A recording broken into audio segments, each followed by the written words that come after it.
And hello, good evening, good day, ladies and gents, wherever you might be in the world, and welcome to Splendid Isolation number 29. And I'm going to start us off with a tune.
Okay, so then we have the classic Royal Britannia, and that comes from the channel of Patriotic Archive, which is a music channel where we get most of our music from these days, not all of it, but most of it, and thoroughly recommend people go and subscribe to Patriotic Archive. Okay, guys, we have a new guest this week. We have Tristan, and Tristan's actually, I don't know if he would describe himself as an Irishman or an Ulsterman, but an Irishman. From the island of Ireland, anyway. So I said I was going to do a pathetic joke. An Englishman, a Scotsman, and an Irishman walk into a bar because we have all three of those on the show tonight. I'm from Cornwall. Oh, there you go. You're separate anyway. So an English, an Irishman, a Welshman, and a Scotsman walk into a bar then? Yeah, well, we haven't really got Welshmen yet, though, have we? On the Discord? You could count a Cornishman. You could count a Cornishman as a Celt. And therefore true. A Welshman. So pushing a bit, but But yeah, I would actually like a Welshman in our Discord. So if anyone knows a good Welshman, by all means, feel like inviting them. Now, as I always do, guys, I'm going to go around the panel and ask people if there's any first points to bring up. And I'm going to start with our debutant, Tristan. Good evening, Tristan. Good day, Tristan. Anything you'd like to bring up as a first subject? Not too sure, to be honest. You don't have to. It's only something I ask people in case they've got something that's a burning question they like to put to the public. I think I'll let Ozzy be the one to say. No worries. Ozzy, on you go, mate.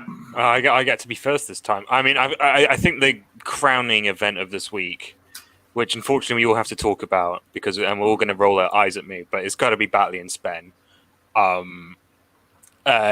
an anticlimax! I mean, I was on Oak's stream as both Duke, you were as well, and yeah, I was on it later. Yeah, and I recall myself personally calling it for the Tories, but also thinking that the Workers' Party Galloway was going to do 30%, and what an anticlimax! We ended up with a slimy slither of Labour. And the MP, she was very, very our new elected MP. She wasn't a very charismatic young lass, or middle-aged lass, I should add. But she was. Yeah, that's all I can really add about Batley. Well, you've got to say that the turnout was really very low. What was it, about 45%? 45%, yes. Yeah, and I mean, Labour in the end scraped home by about 329 votes or something. So it wasn't exactly a great Labour victory. Yeah, but I mean, I remember, beforehand, everyone was, gearing up for Labour defeat and Labour further spiraling into chaos. I was actually really excited about a Labour defeat, of course, because that means Labour civil wars, and Labour civil wars are great news. Yeah, I don't disagree with that. Yeah, for sure. But no, we're going to be stuck with good old Keir for a bit now. But, I don't know. I mean, I would also say that what I've been hearing, I don't know how true it is, but what I've been hearing, as we were talking about before the stream, is that Matt Hancock's shenanigans didn't help the government at all. Yeah. He's not going to get away with shagging half of Whitehall like Boris's, unfortunately. He just doesn't have the charisma. So, yeah. That was probably part of the reason why the Tories lost. I think we brought up on the stream that the fact that the Tories did very little campaigning, although arguably they shouldn't have. But my general thing is that I'm not entirely bothered why Labour won. I'm just annoyed that they did. Yeah, I mean, my view, you guys know, because I've said it often enough, I'm not a huge fan of this particular so-called Conservative government. But, yeah, I certainly didn't want Labour to win, put it that way. Yeah.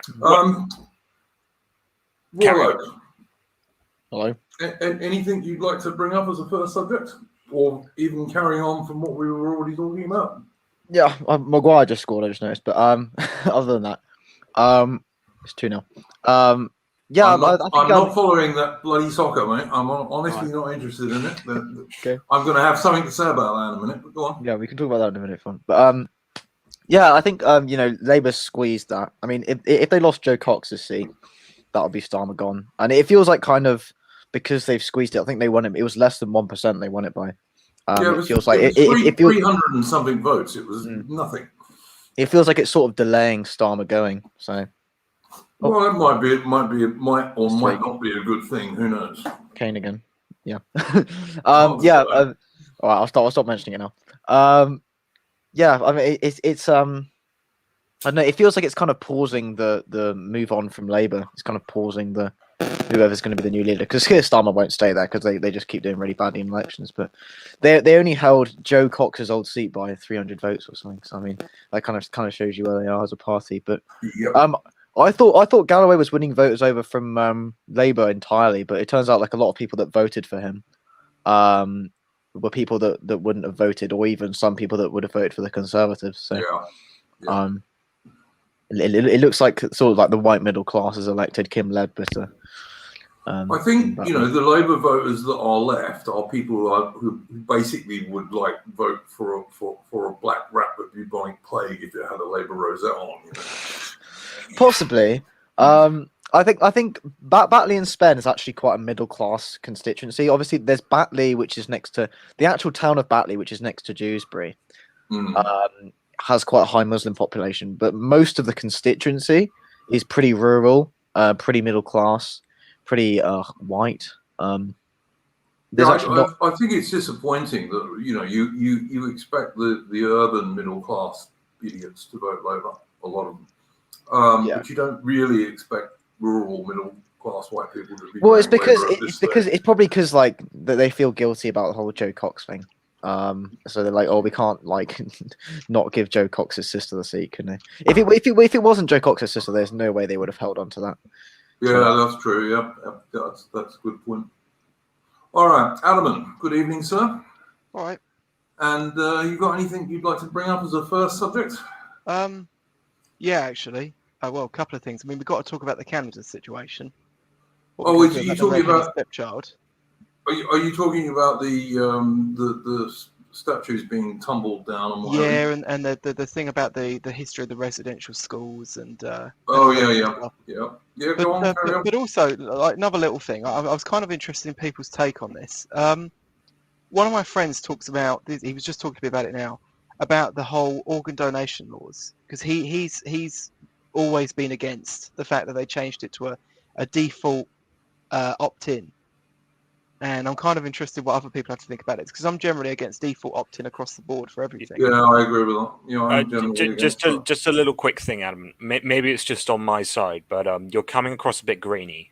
Yeah, it's a bit tinny. Your microphone is generally very good, but it's a bit tinny tonight, Adam. Hang on, I'll work on that. Yeah. I mean, I guess we're over to organ donation. I mean, I think as long as people are allowed the choice, I think it's probably a good idea that we move towards opt out. I mean, maybe other people have different views on this, but I don't think there's like any major breach of ethics here. It's just that people who would be too lazy to disagree and also too lazy to opt in now are by default donating. I don't know. I mean, I tend to agree with what I think Adam's view is, that really it's better that you opt into stuff like that, just because of the slippery slope argument, Because first of all, they make it, you can opt out, but you're assumed to be in if you're not out, and the next thing that they do is they don't give you the choice. That's my only problem with that sort of stuff. Yeah, I guess it's I'm not. I mean, you also got to look at. I mean,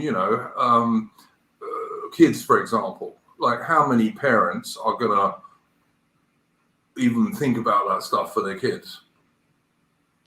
Yeah. And if they're automatically opted in, a bit late once it's done. You know what I mean? I mean, what I could imagine is that like doctors would probably bring that up at other GP appointments or whatever. I mean, I have no idea about the intricacies of it, but yeah, it's tricky. But I think if you still disagree with it, then you can get away with it. And like the problem with the slippery slope is that like we don't know if this in particular is a slippery slope. I mean, sure, other things have been, but maybe that makes me sound like I'm falling into the slippery slope fallacy. But I mean, yeah, I can see the case for opt out organ donation. That should be there. Yeah, I tend to think about this the same way I think about people being able to deliberately commit suicide, when they're old or they're very sick or something like that. And again, I think that's the major problem I have with it is it's a slippery slope, or potential slippery slope. Let's put it that way. So why is it a slippery slope? I'm playing devil's advocate here. But... which one are you talking about in particular? In terms of organ donation for like when you die. Because I just think the logical progression from like you have to opt out is you're not allowed to opt out eventually.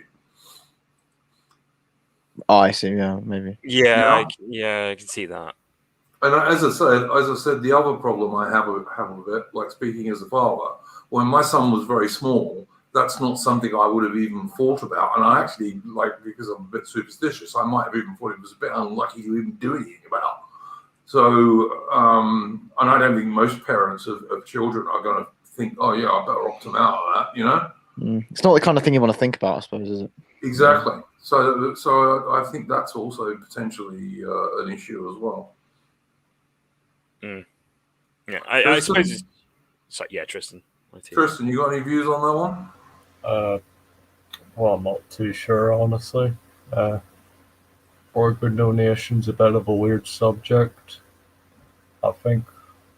Yeah, it is a bit strange. I mean, I was actually watching a stream earlier today of a YouTuber who's just been given a kidney from a kid.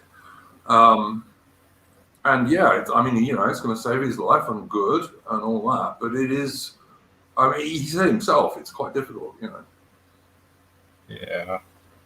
I mean, when you're signing up for a provisional nowadays, I'm not too sure if it was always like this, but they have an option there where you tick it and they ask if you want to donate all of your organs if you get into a car crash or something. Yeah, exactly. And I've got no problem with that. When people opt in, I think that's fine. It's this assuming that you're in unless you opt out that I'm not so keen on. Yeah. I think that might be like a bit of a step too far, but we'll wait for Ataman to come back once he's sorted his microphone issues out. There he is. Here he is. Ataman, so hopefully your mic's better. I don't know if you heard what we were talking about, but we've been talking about this organ donation issue.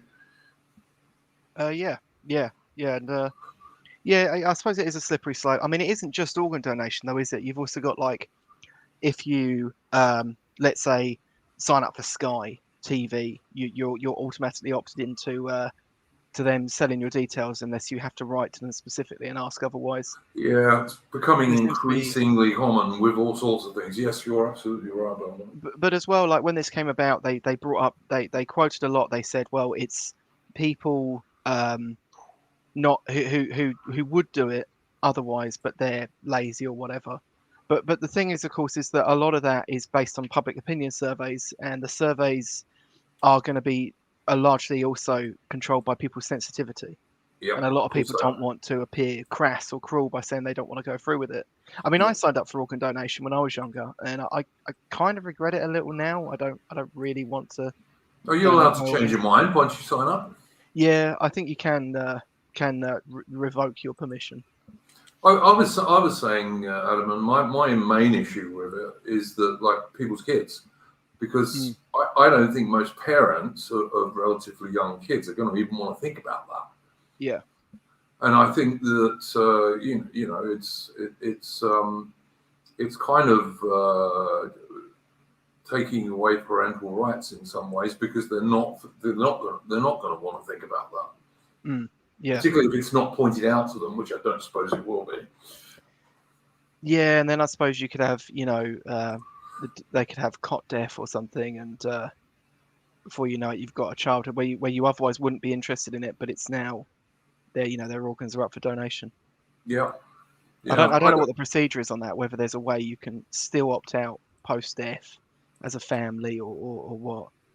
Well, what little I understand about this was like from my late woman, because she was a nurse.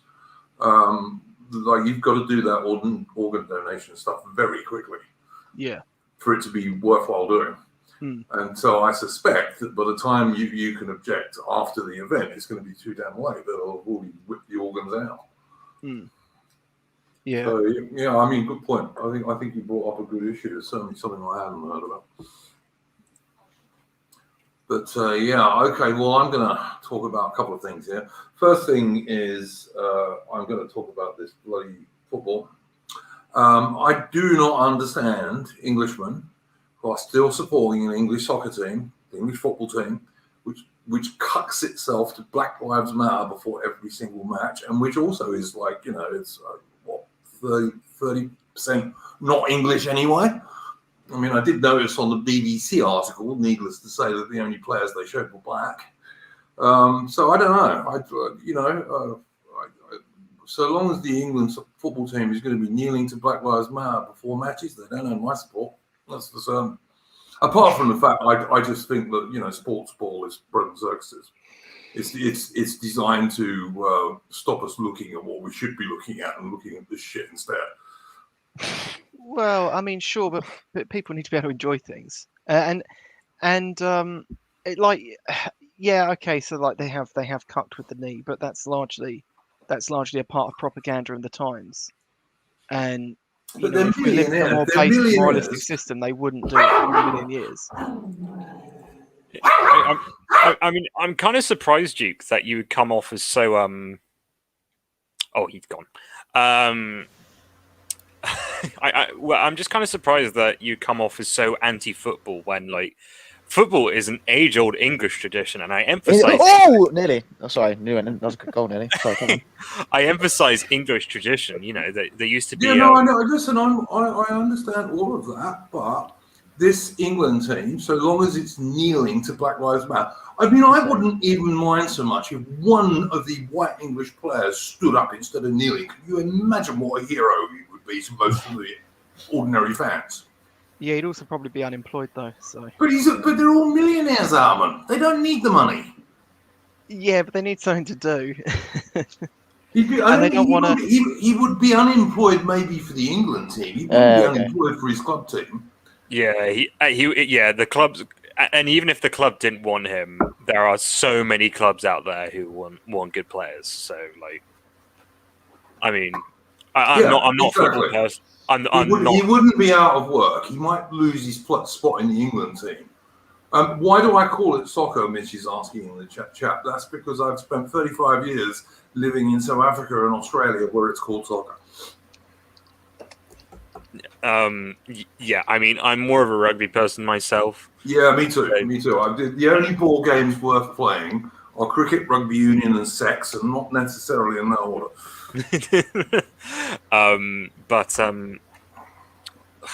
I mean, I personally think that there's no real harm in, like, just enjoying your life and supporting a game. Like, making everything political would just be exhausting.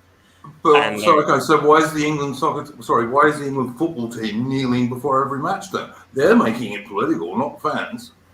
Yeah, sure, but maybe the fans don't want to make it political themselves. I mean, it's like seems to be a lot of booing going on from what I can hear. I mean, I don't know. I don't. If I was at one of those matches, not that I would be, but if I was, I'd certainly be booing. I mean, yeah, I don't know. Never been to a footy match, so I would be kind of interested to see if the booing sort of becomes sort of indentured as a sort of tradition. Like, it'll go on for so long, they'll keep the kneeling up for so long, and eventually they stop it, but people just keep booing anyway at the start of every match. I don't know. I mean, haven't the England team or the Football Association or someone got some black woman with dreadlocks as their diversity officer or some bullshit like that? Well, I think one of the TV salary for doing nothing. I think one of the TV channels said they were going to play cheering over the boos, but they haven't started yet. So I just think it's clown work. Anyway, one other thing I wanted to bring up before we move on to more general topics was, as usual, before these streams, I was having a quick look at the BBC website, and I was looking at the Oxford Circus stabbing and a man charged with murder. So a 26-year-old man from Swansea has been charged with murdering a 60-year-old man by stabbing him to death in central London. Stephen Dempsey, aged 60, was attacked outside the Microsoft store in Oxford Circus on 1st of July and died in hospital. Teddy Fantahagos, this is the Swansea man, appeared in court in a grey tracksuit and was assisted by an interpreter. So you can see how much of a Swansea man he was. And, that's pretty typical. Can I just hear the name again? Teddy something Fantos. Yes, the most British of names. Yes, very Swansea name. But Yeah. also, and then also on the BBC website, the other thing I noted today was, and I only look at that for this stream. I wouldn't dream of looking at anything BBC otherwise. But the other thing I noticed was a big story about how scary it is to be a black hiker in Britain. Jesus. Wait. What? In terms of like, they're scared of bears or something? It was on BBC, but it was actually talking about America, I think. Was it? Yeah, I clicked on that and I had a quick read of it. Oh, and was yeah, it? they mainly talk. I think they did bring up a few British people, but they were largely talking about Americans. But it's just everything's black. Like I said, the BBC story about the football was all black players. They were the only photographs you got. That like black people grow up terrified that if they go off into the wilderness, they won't come back because they'll be like killed by white people or something. Yeah, I mean all those deadly right wingers hiding behind every tree. Yeah. I mean, I remember last year, so there was an article about how talking about how the countryside is seen as a thing for white people or whatever, and my immediate thoughts dart to is that you guys picked it to be that way. You guys darted into these ethnic clumps and cities. So, and then you're complaining about everywhere else being where the dastardly natives are, the audacity of them to be in the countryside. But yeah. I don't know, it strikes me as one of those stories. I'll tell you another thing I was going to bring up just briefly is in my email, in my spam folder, I got an ad today that was offering me a British visa in 90 days at no cost. Because no cost. Obviously they don't know that I've got a British passport, but I thought that was quite interesting. 90 days, no cost. That's how hard it is to get in the UK at the moment. Just an email. Yeah, that's not ideal. yeah, exactly. And as I say, obviously, I mean, I don't need a visa to go to Britain because I keep my British passport up. But there we go. So that was our start off this evening, and so now I think we can get on to other subjects. Righto. By the way, guys, I did send Sojo an invite, but I haven't heard from him. So I'm guessing he's probably drinking some sort of puffy cocktail with an umbrella in it somewhere. That's an inside joke, guys. But anyway, in the mountainous principality, where he is. Yeah. He said he's into these cocktails with umbrellas in them, apparently. I don't know. I mean, I don't mind cocktails, but I certainly wouldn't drink one with an umbrella in it. But there we go. Oh, dear. I mean, it reminds me of those sort of men who are very, very insecure about stuff, and they call baking wheat science and stuff like that, just to make it sound more manly, just to cope with the fact that it's actually kind of weird what they do. I cooked a cake once. Oh no! Bakery's fine. Once I made a cake just to prove that I could. Just to prove that you could. Well, I don't like cake actually. I hardly ever even buy it, but I made one once just to prove I could. It's just sweet bread, isn't it? Kinda. Yeah. Anyway, it does. Kinda. So So we've come to the conclusion then, have we, that the kneeling, the British people have got over the British football team kneeling now, have they? I mean, if I was an England supporter, and I just wanted to enjoy my life, I just would get past the fact that people kneel these days and just try and enjoy the game. Well, to an extent, I mean, I don't know this. To an extent, they've said it's not a political gesture, and to an extent, does it mean anything as a gesture anymore? It's virtue signaling, of course, that's what it is. But I mean, as Colin Liddell pointed out on the Affirmative Right website, basically it's half of the England team kneeling to the other half. That's what it really is. Well, okay, maybe. I think to an extent, like they just do it because they see it as like I don't know. I suppose they're told to, or maybe probably there are some of the England players that feel a little uncomfortable about it. But again, you wouldn't put your neck on the line, would you? So, I would, yes, I would. I'd just stand up. I mean, well, it's easy enough for you to not say. one of those England players. If you get into the England team, you're a millionaire already. Well, it's easy enough for you to say. You have to think about sort of different consequences, don't you? But Well, like I said, if I was a millionaire, I wouldn't. I mean, I don't hugely care about consequences as things are up to a point. But it's a meaningless gesture that won't continue. I mean, they can't get. I mean, no, Harry Redknapp said it. Harry Redknapp even said on what do you call it? GB News they couldn't go on forever. So, but. I just think it makes us look really weak. I mean, as far as I'm concerned, the only people an Englishman should be kneeling to is Her Majesty the Queen or God. Well, I share that view. I mean, it definitely makes us look weak. I mean, I was kind of thinking about the sort of people we've been going up against, and some of the teams in the tournament, and how sort of bizarre this must look to them. Like Ukrainians watching this match, thinking, Yeah. "What the Poland or Hungary, they're never going to bloody kneel. Yeah. It makes us look weak as fuck. It really does. Well, I mean, a lot of these players had to kneel at their domestic clubs. Like I think a couple of the Croatian guys who play over in England had to kneel for the football. Their domestic teams didn't kneel for Croatia. But I just wouldn't do it.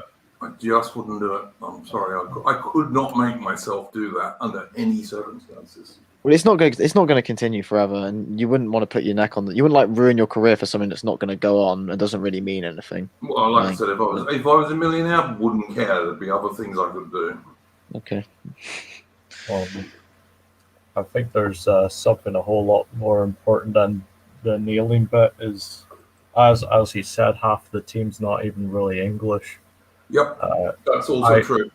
I think it's setting a very dangerous bar where you can have half of your team just basically bought from foreign nations and everything.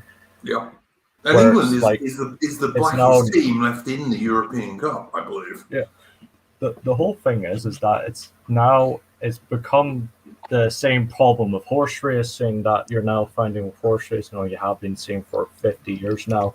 Is it's now just a pay to win thing.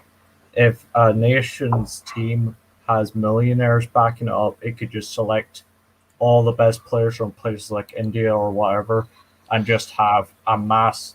It's just basically becoming a pay to win. Whichever nation has the most funding wins the tournament. Starting. It's pretty ridiculous. Ukraine. Yeah, I totally agree. Mitch, you're correct. France's team is basically Africa rather than France. But the English team is the blackest team that's left in the tournament. I mean, I'm looking at the starting 11 now. The only one that's fully black is Sterling. But I mean, it's not like. Go on. It's not like I think Tristan just said it's like they're importing players. I think for some countries that's true. I think the only person on in the starting 11 who could play for a different team is Sterling. I think he could play for Jamaica, couldn't he? But I'm not sure about any of the others. I think there was a whole thing about what do you call it? Declan Rice being able to play for Ireland, but it doesn't really count, does it? So I don't know. I wouldn't really care if there were players who can play for Ireland in it, to be honest with you. I mean, that's a different story entirely, if you ask me. There's been it's not really a meme, it's like an illustration that's been doing the rounds. Like the lefties have pushed it out there. I think they think they're making some great point, but it kind of just looks dumb. And it's got a football field with like the England team on it, and there's a load of name crossed out, and it says like the England team if there weren't any immigrants on it. Yeah. And of course they've picked players that include people from immigrant backgrounds who've been born here, which is kind of a weird choice by them. I suppose. I mean, they think they're calling out like, the far fascist right, and of course, those people are kind of rare, so they actually just kind of look a bit silly. Yeah. But I mean, also, sorry, you carry on. No, I just thought it was just a weird thing for them to come out with to get all preachy about this like this. But I think they're going to try and co-opt the Euro win as a win for diversity, aren't they?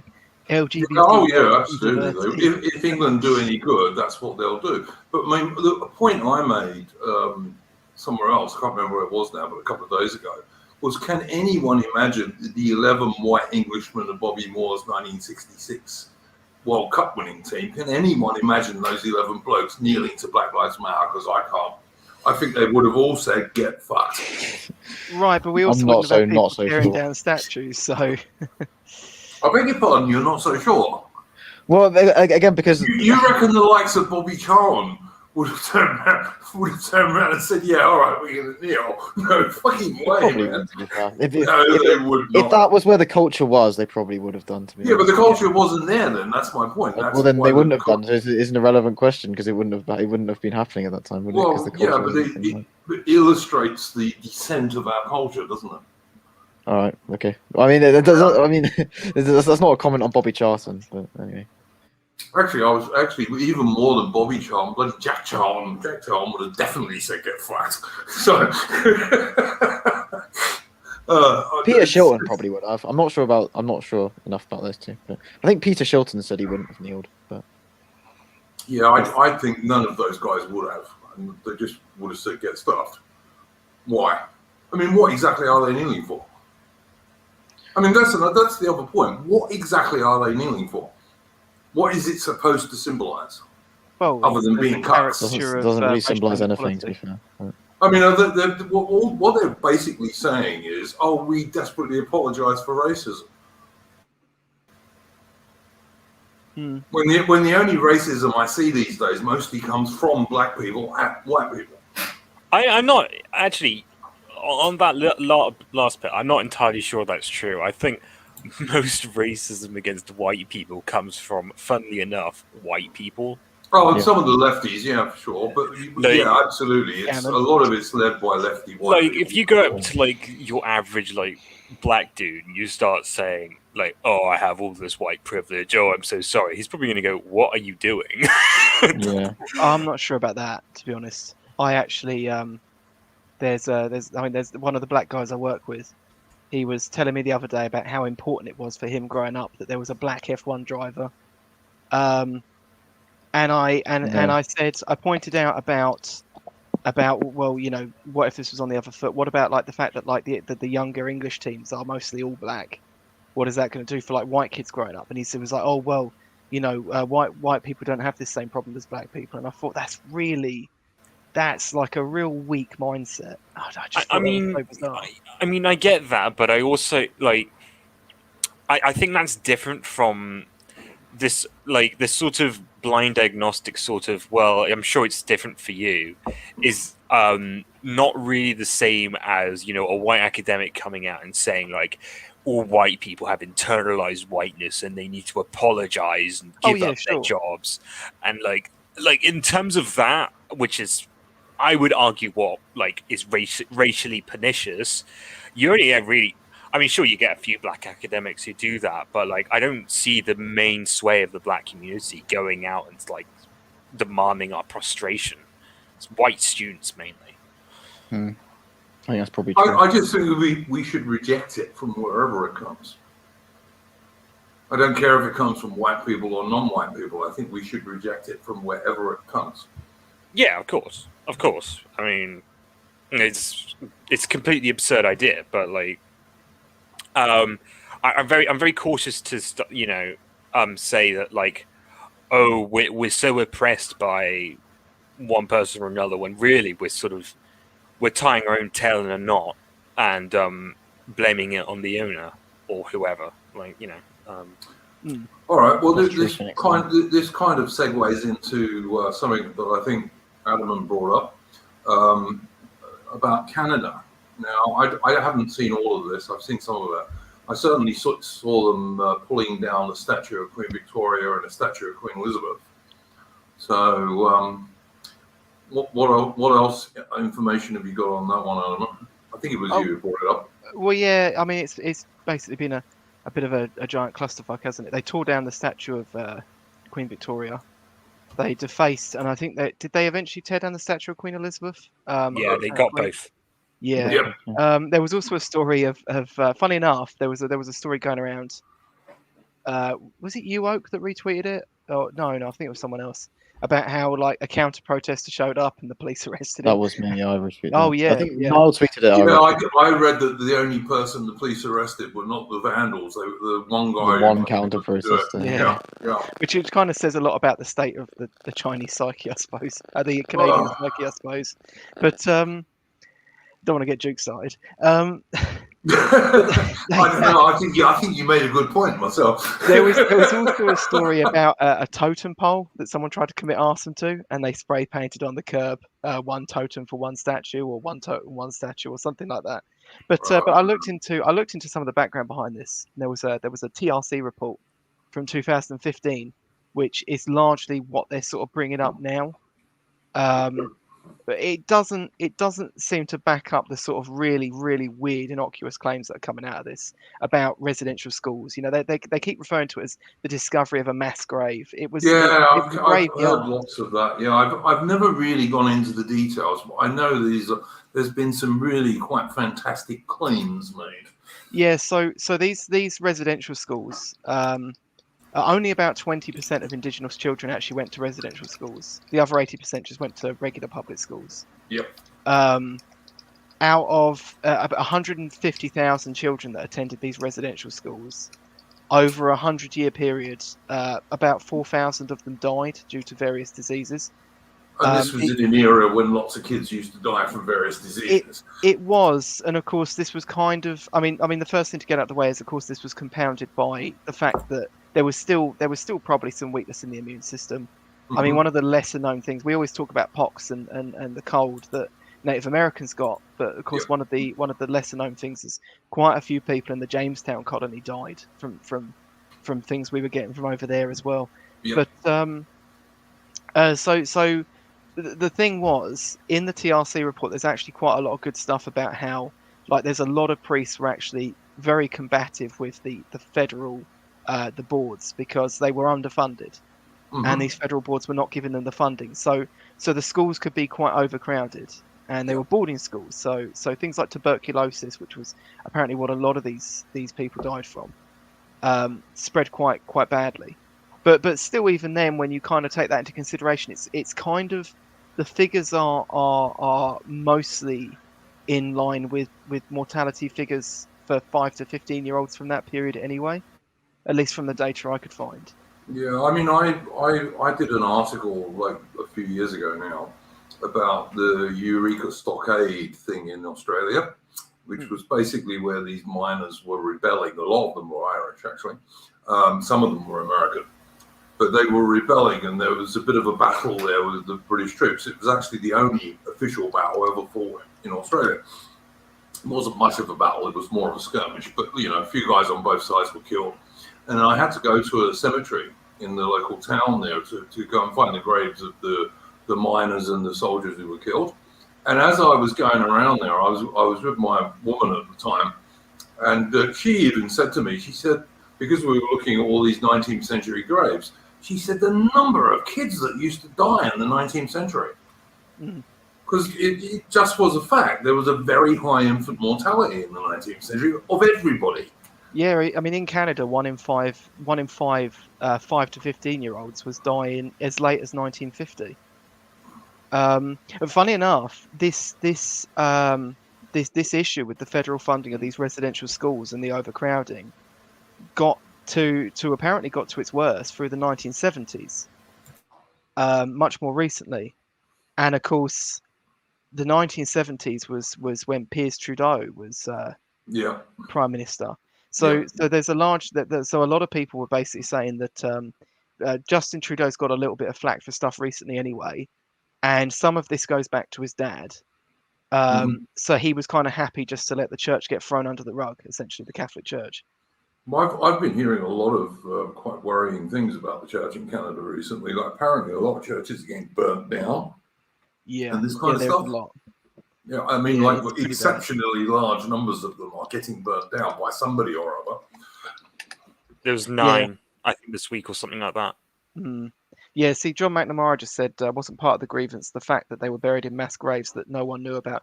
Well, this is the thing. The reason we actually know how many died was because the church did keep records. Yep. but the exact location of the graves had kind of been lost to time because this was a long time ago. I mean, that kind of happens now. I mean, the graves get lost all the time. But they weren't in a mass; they were buried individually, and it's believed they also had wooden crosses. But it's been such a long time, all that stuff sort of rotted away. And presumably, if they were church schools, it would have been on hallowed, sanctified ground. Yeah, these were essentially like a proper graveyard. Yeah, so they weren't just thrown in the ground somewhere, which is the impression you sometimes get from reading the articles. That's definitely the impression they want you to get. Yeah. But yeah, so like the Catholic Church ran like 2/3 of these schools, and the other third was sort of split amongst the other ones. But one of the people that they wheeled out in Canada was this woman. I think her name's Edna Gregoire or Gregor or something. And she was like a daughter of Native Americans. I think she's a much older lady now, and she went through this system. And they kind of take her quotes where she talks about it being overcrowded, and sometimes the sanitation suffering because of it. But if you listen to like what she said about the whole situation, she became an ardent Catholic and still is to this day. She was very thankful. She said the education was fantastic, and she said she was very grateful that she got to learn and participate in a good education system. But that's not what they let you hear. So, and thus we end up with the situation that we've got. I mean, what I would add personally is that I don't know what Queen Victoria has to do with price of bread, let alone a Catholic school. Yeah. It's like, Yep. That's actually true. But I mean, we'll have to, the next time I do an Old Commonwealth stream, I'll have to ask Ermin about this, who is our resident Canadian chap. So I'll definitely ask him about that the next time we do one. I mean, the other thing I would say is that if they're going to pull down statues of Her Majesty Queen Elizabeth, she's the head of state of Canada. Yeah. I mean, how can the police not arrest someone for pulling down a statue of your head of state? That's just appalling to me. I mean, it happened in the UK last year as well. I remember people crowding around the Winston Churchill statue in Waterloo, and apparently there was one counter-protester who basically, kicked down a few signs, and he got followed by the police and got a right-telling off. Oh, this was the founder of Flat Cap Nationalism, wasn't it? Yeah. I think I actually saw the scene of that, but my point is that Queen Elizabeth is the head of state of Canada, just as she is of Australia and New Zealand. So, how can the Canadian police let protesters pull down a statue of the head of state? That's just fucking insane. Well, they're just AstroTurf movements, aren't they? Sorry, Tristan. As I said on Twitter, whenever it was happening, I said that we should have sent in the army by now, or I would actually rephrase it now that Canada should have sent in the army for that happening. Just a group of 10 soldiers to disperse them, honestly. It's bloody ridiculous. They should have done something for certain. They really should. Rory Herbert, the comment I just pinned to the screen here. I did know that the British government sent lots of orphan children to Australia, and yes, quite a lot of them were abused. I mean, you've got to look at it this way. Children's homes are not good places for children to be, generally speaking. Yeah. They're much better off with their parents than they are in children's homes. But isn't there more abuse in state schools now than there is in boarding schools? Possibly. I'm not sure. I mean, I do know that quite a lot of the girls who've been abused by Islamic rape gangs in the UK, quite a lot of those girls were in children's homes. Yeah, they were vulnerable persons. Yeah, which kind of makes the whole thing that much worse. But yeah, I mean, like to bring it back round, kind of semi to the Batley and Spend thing earlier. I mean, like you were saying about sending the army, Tristan. I mean, you absolutely could, because like you look at there was a like a mini protest where they had a group of people and they had this sign up and they were like, "Oh, we're here to keep Tommy Robinson out of Batley and Spend," someone who I don't think anyone's heard of in quite a while. And it's same as how they'll always bang back to the EDL and stuff like that. But they've got George Galloway there, who they almost see as like the embodiment of Satan from the Labour perspective now. Doesn't he have Literally a in the Muslim? town Doesn't he have campaign. a Muslim? Doesn't he have a Muslim wife? I think so, something like that. He, But yeah, he's going had around. Not his current multiple- one. He did. Oh, right. He's had, I think he's had 2 Muslim wives, 3. I don't know. He gets around. He gets around. He's a busy boy.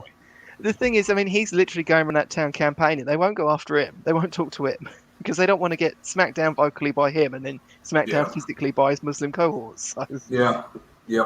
I mean, these aren't brave people generally. No. And I mean, I even the stuff with Joe Cox, I mean, it was vastly exaggerated. I mean, it was basically one nutcase. Mm. He didn't belong to an organisation or anything, any of the stuff that they pretended, basically.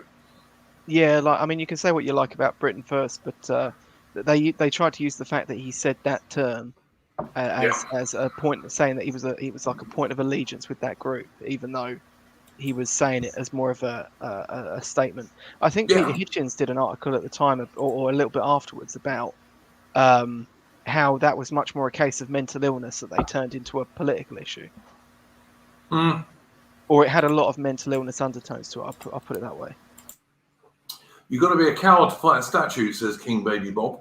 I agree with that, but I also would say that that it's targeted and it's done deliberately to try and destroy our history and our culture. That's why it's done. I think it's for these sort of people, they think of it as a demoralizing sort of thing, and I think they view it as a sort of I don't think they maybe they're not thinking of it in terms of destroying history. What I suspect they're probably thinking of it in terms is trying to say we're in a new world now, in a much better world where all these evil old white people of old who are symbols of power are no longer respected, and you average citizen of average country are going to have to get used to it. I don't think it's them trying to get rid of history as much as it's just a demoralization tactic. I don't know. I think if you can divorce a people from their real history, then you basically unground that people. Yeah, the more you know of your own history, and the prouder you are of it, as you should be, if in Britain, for example. Mm. If you can, like, they don't teach British history in schools anymore, basically, from what I can work out. And you chaps are all much younger than me, so I'm sure you can confirm or deny that. And so if you can remove these icons that people pass every day and have always seen all their life, and probably their parents and their grandparents saw many of them too. If you can tear those down, you are physically removing some of our cultural icons, and I think that's done quite deliberately. Yeah, I mean, one of the things that I always found kind of funny is when this conversation here was raging away, they got Nigel Farage on to Good Morning Britain when Piers Morgan was still on there. Mm. And Piers Morgan thought he had this great gotcha where he kept bringing up the toppling of Saddam Hussein's statue. And he just kept trying to bring this up. He kept saying, but what about the toppling of Saddam's statue? What about the toppling of that? Are you against that? Are you against that? And I was kind of thinking, like, does he not see the self-own here that he's comparing the toppling of statues in Britain to a regime change? And the sort of swapping of iconoclasm that happens during a regime change. But people don't even see that. It's like sort of staring them in the face. And Yeah, but I mean, also Saddam's statue was toppled by average Iraqis. Mm-hmm. And I actually remember watching that, and I think it probably was. You watched it, so it must be true. Yeah, well, yeah, all right. It was. I think it was. What I'm trying to say is the people who did it were Iraqis. Okay, Yep. They were. I'm not saying that they weren't told to do it by somebody else, quite possibly, but the people doing it were Iraqis. Whereas when you but what watch about this, the mob of Bristol people tearing down Colston Well, statue. there was a lot of black guys in there, or I wouldn't consider British, but there we go. There's the a majority, lot no. of. There's a Oh, yeah, lot there of. were huge numbers of white students, lefty I mean, students. let's be honest. Yeah. Bristol's our Portland. Yeah. So- There was a lot of lefty white students, but there were also a lot of immigrants in there as well. So I don't know. And I don't think that average British people want to pull down British statues. I really don't. Well, No, I don't maybe. think anyone. Go ahead, boy. Go ahead. Maybe in the cities, I would say that there is a large majority of people that would tear down the statues, especially in this newer generation. Mainly just because, as I saw earlier, someone said that the real divide, politically wise, is the divide between the urbanites and the culture folk. I mean, I think Well, there's that, and the students as well. yeah, well, they are the urbanites. They're the top Yeah. of the top of the urbanites.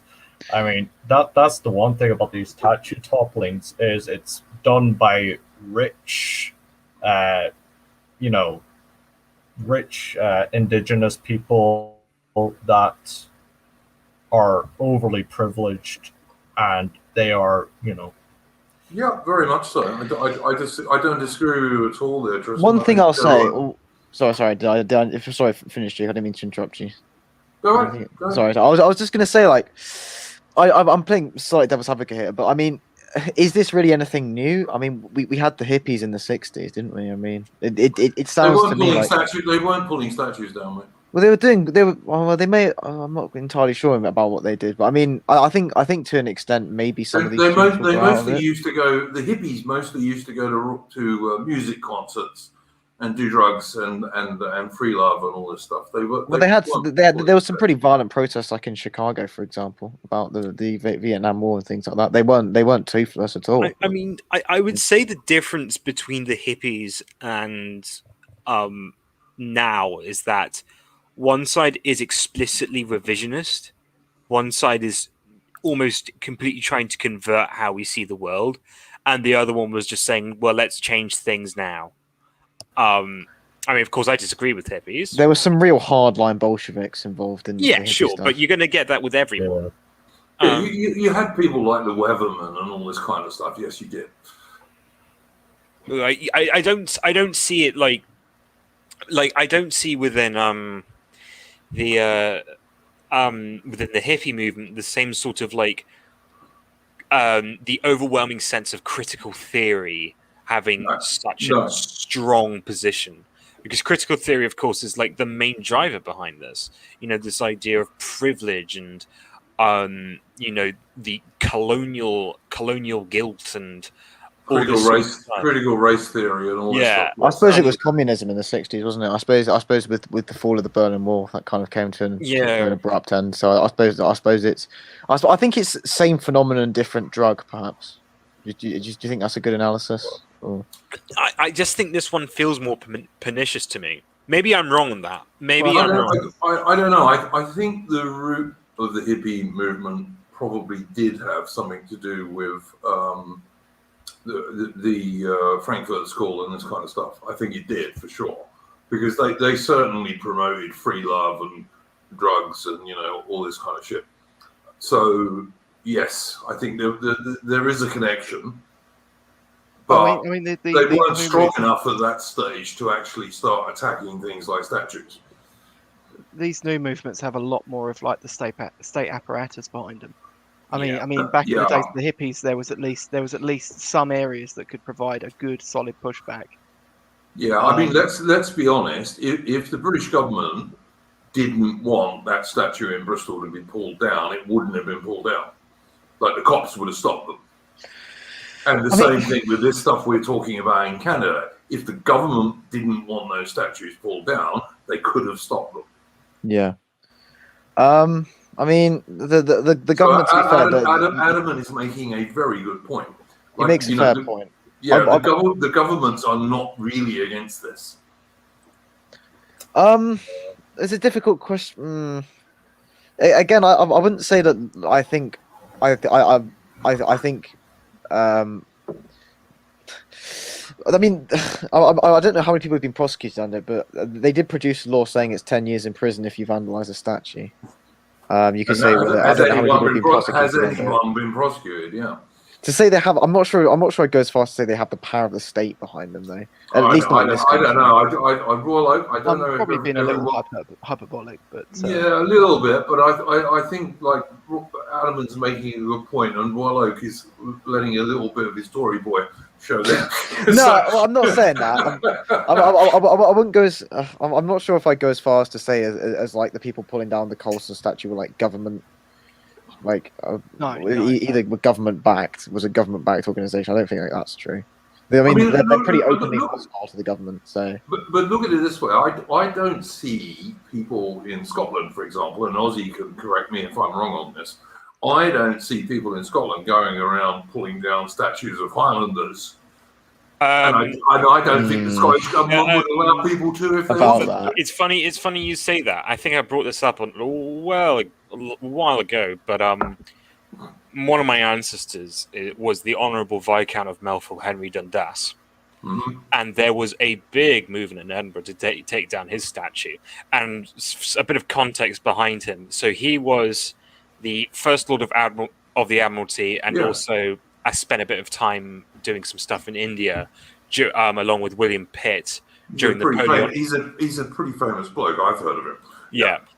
And one of the things, he was a Whig, and one of the things that he did was he delayed the abolition of the slave trade bill. And everyone over here is were up in arms about it, and they were very, very up. And there was like, oh well, we should take down the statue. The statue is in Princes Street, which is basically the second street of Edinburgh, and is the one with you get all these wonderful big erect statues of George IV, Henry Dundas. You get a few others that I forget, but they wanted his down. And of course, the context behind Henry Dundas delaying the bill was actually because he was against slavery, but he wanted the bill to pass, and he knew it wouldn't pass if it was submitted in 1803. Yeah. So but of course, these people don't care, and so now my my dear old ancestor now has to sit with a plaque next to him saying, "This evil man delayed the abolition of slavery." Well, it was the slave trade because, he didn't delay it for long because it was banned. It was banned in 1807. So I mean, it wasn't exactly for a lifetime, I mean, just to put the point across that it is happening in Scotland, but I mean, and there was a very, very big thing. I mean, my granny, who's a very, very stout-hearted Scots of that old generation. I mean, when she married my grandmother, when she married my grandfather, they moved to Rhodesia, for goodness sake. But she got into a right old tiz about all these. There was a lot of petitions at the time, and there were a lot of people saying, Scotland's got a bit of a colonial guilt about it and things like that, like all over the TV.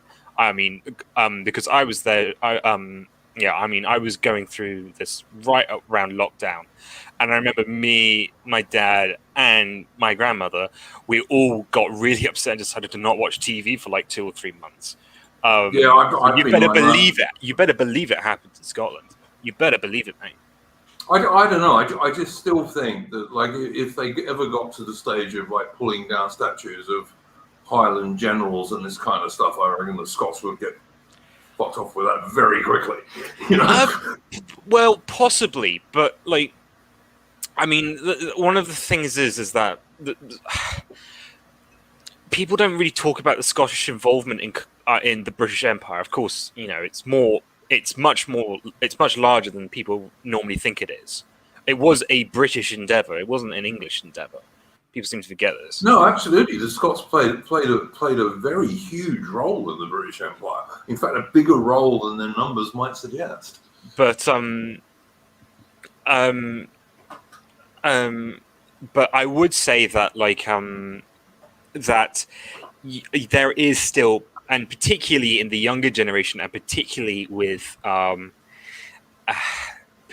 in the West Coast, I might add, an increasing amount of skepticism towards the traditional Scots culture and the traditional Scots way of doing things. Really? And, In the West Coast? Well, yeah, you got to remember that. Well, I mean, So- not so like you the mean- islands, not the I was going to Hebrides. say, not the Highlands and Ireland, sure. No. I mean the Clyde. Oh, okay, fair enough. Yeah. Yeah. It's all centered around Glasgow, isn't it? Yeah. But I mean, it's spread from that, and like, it's less common in Dundee, but it's growing. And I mean, Aberdeen is, of course, one of the Aberdeen is really the last true holdout of traditional Scots culture. The Granite City.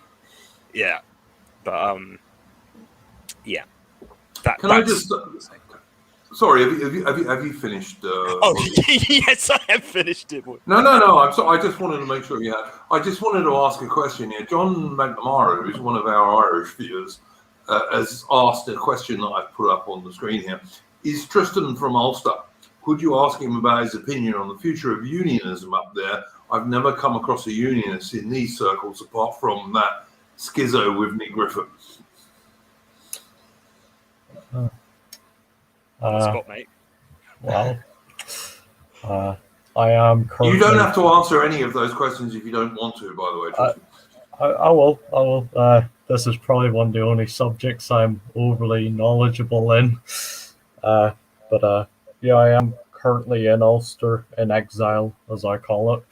But yeah, no, unionism and its future up here is in a very tight balance at the moment due to Brexit and, of course, well, I'm not going to blame the English about putting the sea border up.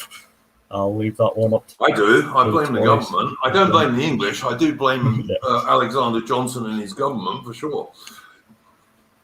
Well, the whole problem is that a lot of unionists, especially in the DUP area and the TUV area, and well, basically all the unionists, they're all trying to battle against this sea border protocol.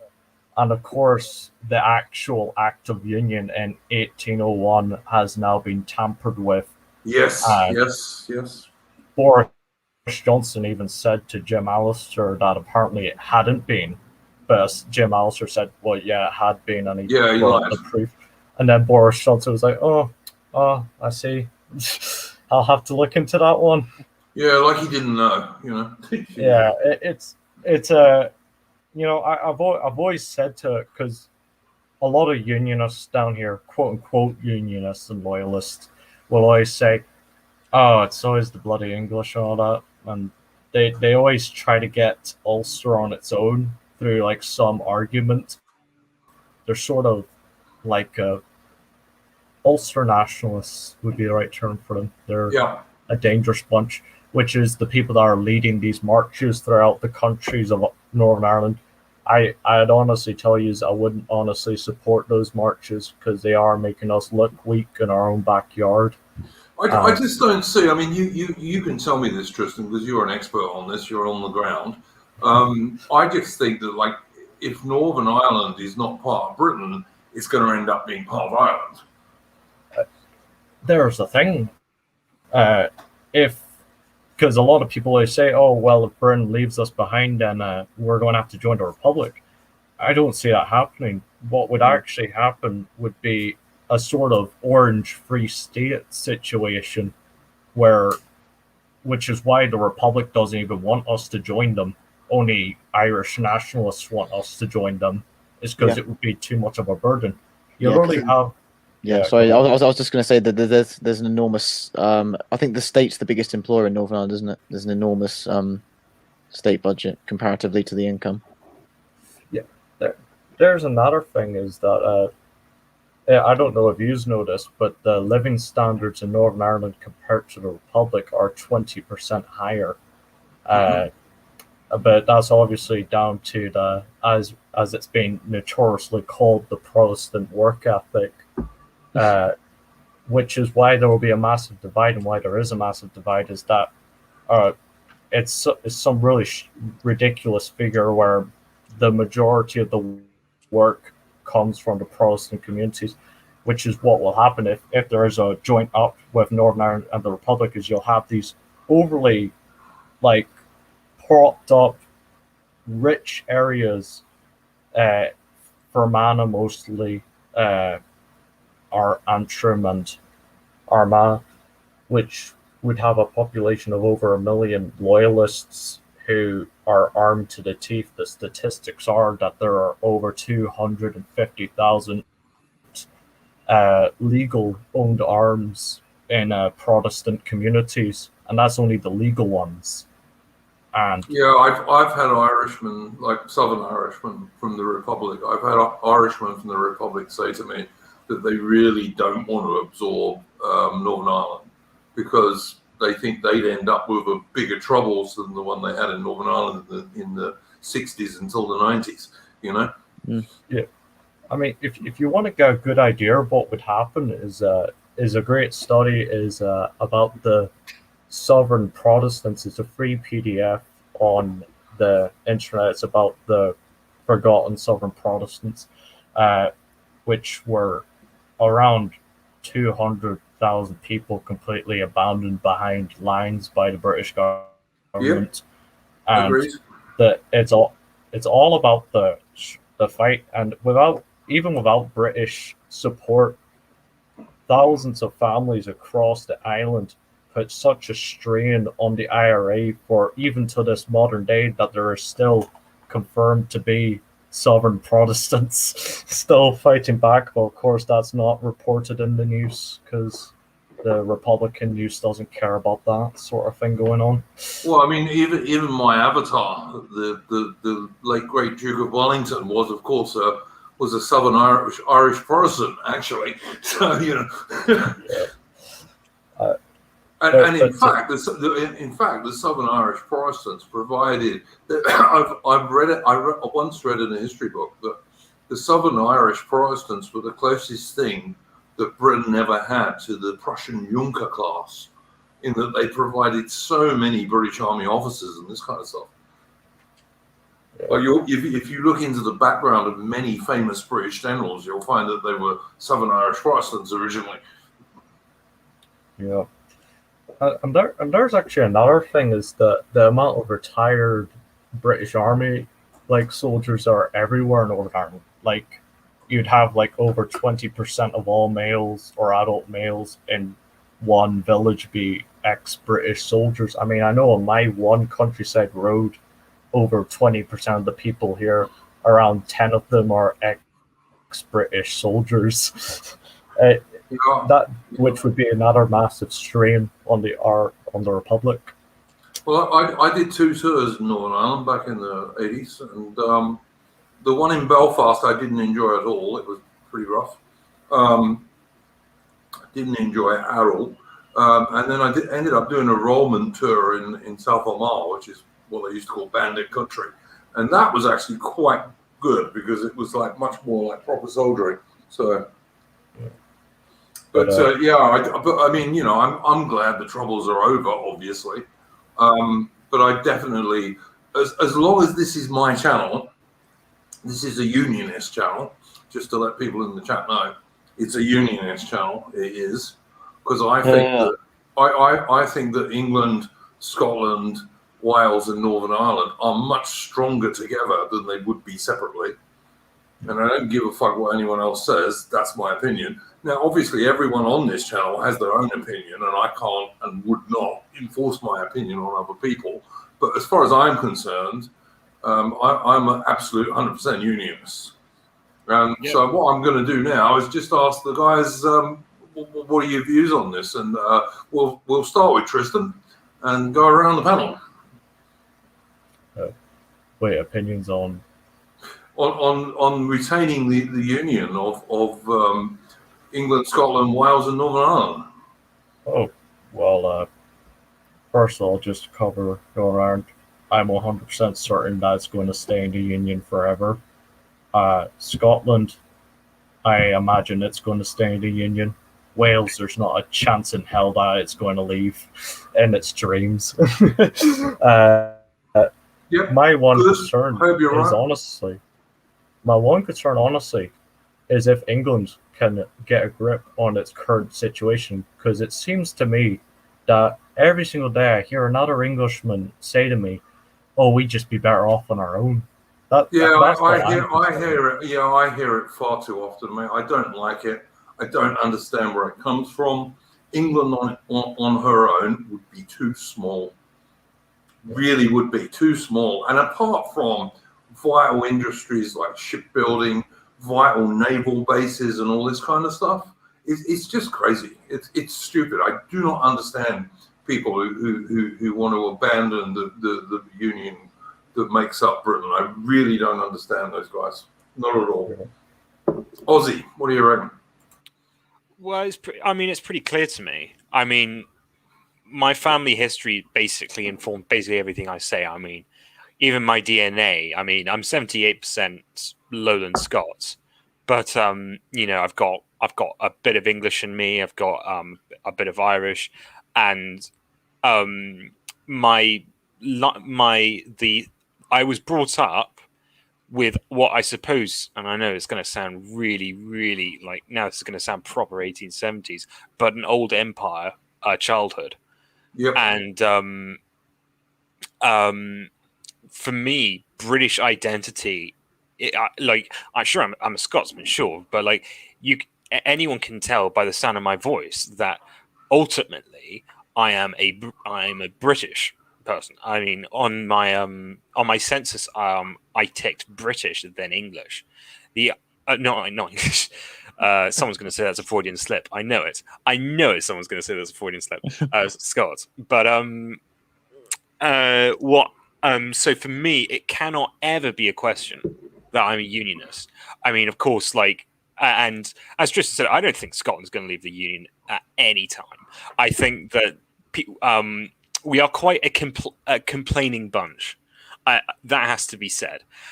And we like to whine, and we like to say to England, we're a bit annoyed with you guys at the moment, and that's what the independence polls mean.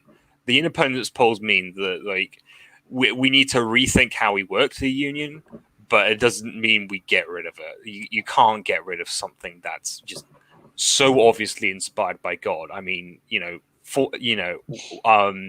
can just see in the fact that it was through God's providence that we had the union because of how our monarchs lined up and all that. So for me to undo the union would not only be politically foolish from a financial perspective for Scotland, but more importantly would be an insult against our history, against our blood, against everything we stand for. So I can't. I can't. Yeah. Here. Rollo, what do you reckon, mate? I don't think it will. I don't think even an independent Scotland would geographically make sense either. No. I mean, it doesn't. So someone put forward that we could be Edinburgh could be a new Amsterdam, but the fourth just doesn't have that sort of geography. But yeah. No. And do you want to be Amsterdam anyway? Really? No. Drug capital of Europe. I mean, the Scottish independence guys always bring up the oil fields in Aberdeen, don't they? Which my grandfather actually worked at. Aren't they nearly almost? The funny thing about Scottish oil is that the first thing is the quality of oil in Scotland is not very good. Because of course you get different kinds of crude oil in different parts of the world, and Scottish crude oil is quite thin, and that makes it unideal for a lot of reasons. But yes, Scottish oil is drying up, and more importantly, the deeds to Scottish oil are actually it's not even. You can't even be entirely sure that they would go to Scotland if it's separated. It doesn't. So basically, what you could end up with is Scotland without a penny to its name, I mean, we have a few financial companies in Edinburgh, but and like a few factories left in Dundee, but that's about it. Your tax rates would be even higher than they are under the SNP if it was independent. Yeah. I think it would become like Poland or Mexico. I think that was the prediction, wasn't it? They said it would be economically in line with Poland or Mexico. Yeah, I mean, we're not exactly the richest country anymore. I mean, we used to be back in like hundreds of years ago, but we're just not anymore. Partly because we became intellectually impoverished, but like. Partly, I think it wouldn't even really change anything because, again, you're still going to have to do trade with England, or well, exactly. And you're still going to have people commuting. You're still going to, you're not going to have a hard border at fucking Hadrian. And one of the big worries for the Scottish borderers, I mean, is of course because most Scottish borderers, of course, do trade across England, and the SNP insists that there's going to be an open border and an independent Scotland with England. But we know that how England feels about open borders. We already know from the track record. So don't be too Aussie also. I mean, one of the things I look at, because I look at military stuff, is like look at the major military bases, especially naval bases in Scotland, and also look at the fact that most of the British warship building industry for the Royal Navy is based in Scotland. Now, if Scotland was independent, that would not be the case. Yeah, I mean this used to come back up in 2014. So I mean, I went to school to one of the chief officers supplying public schools in Scotland, and everyone was absolutely losing their heads over this because like a good 10-20% of our alumni end up in the military as officers, and all of a sudden Scotland was going to leave, and the Scottish military that the SNP had planned was like one light brigade. Well, I remember Ozzy that at one stage the SNP used to talk about, well, if Scotland gets independence, we'll take 2 frigates from the Royal Navy. But the Scottish economy could not run 2 frigates. It might run 2 patrol boats, but it couldn't run 2 frigates. It just doesn't have enough money to do that. And also, you've got all those maintainers of the Clydeside submarine network, and like I mean, look at where the British aircraft carriers were built. Look at where the new British frigates are being built. It's in Scotland.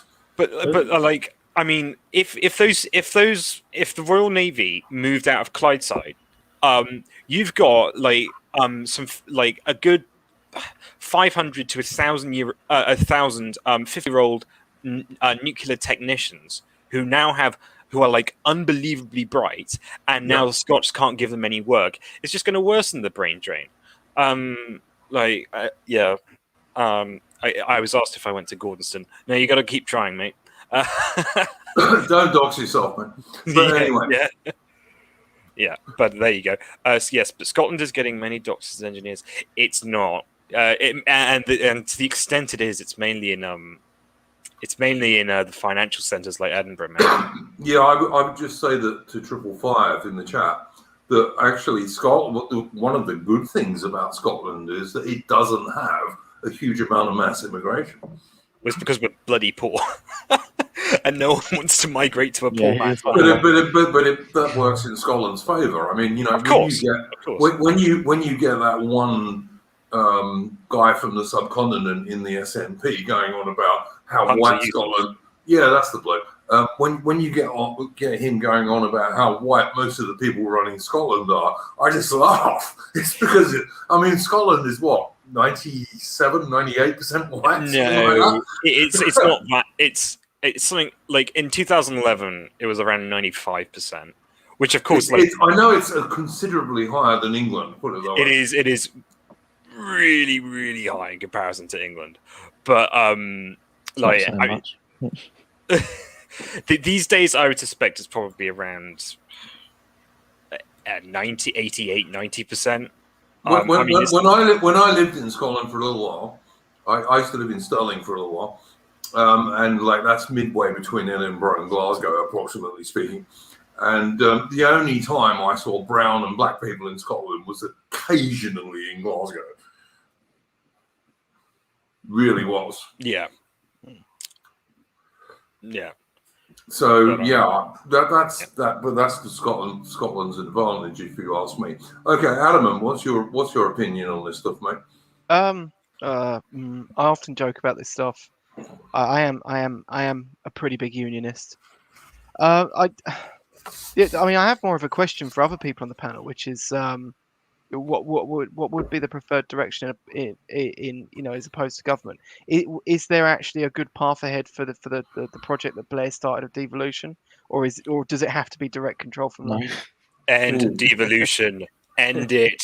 Yeah, I was just going to say I have to ask Ozzy and Tristan about that first. But like, if someone asked me, I'd say, yeah, fucking end it. Well, I mean, because I mean, with Wales, I'm not sure exactly how true this is, but I've often heard that a lot of the nationalist sentiment in Wales only really started to come about when they noticed that their language was quite sharply diminishing, which I suppose is kind of funny because it shows that movement has quite a strong nativist root, which the people who co-opt it don't seem to. I'm sorry, share.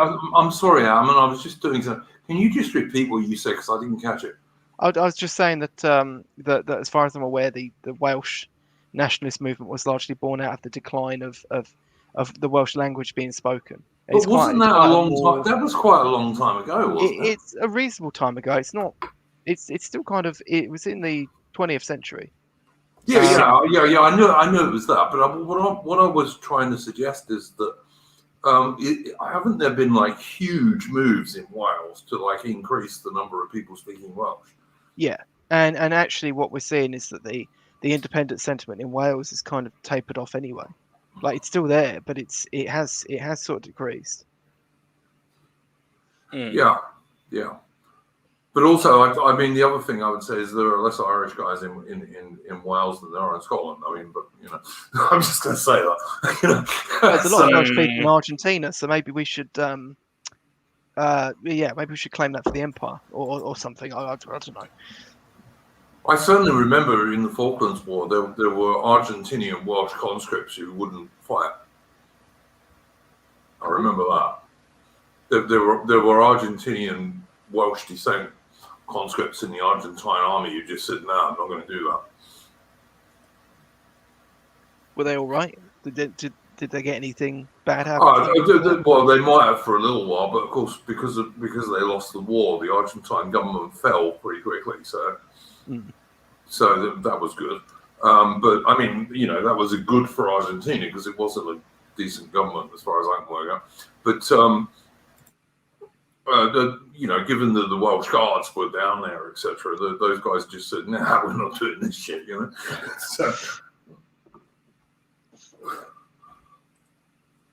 So, sorry, Armin, I didn't mean to interrupt you, mate. Carry on. No, that's it. I'll just So no devolution. Get rid of devolution. Direct control from London.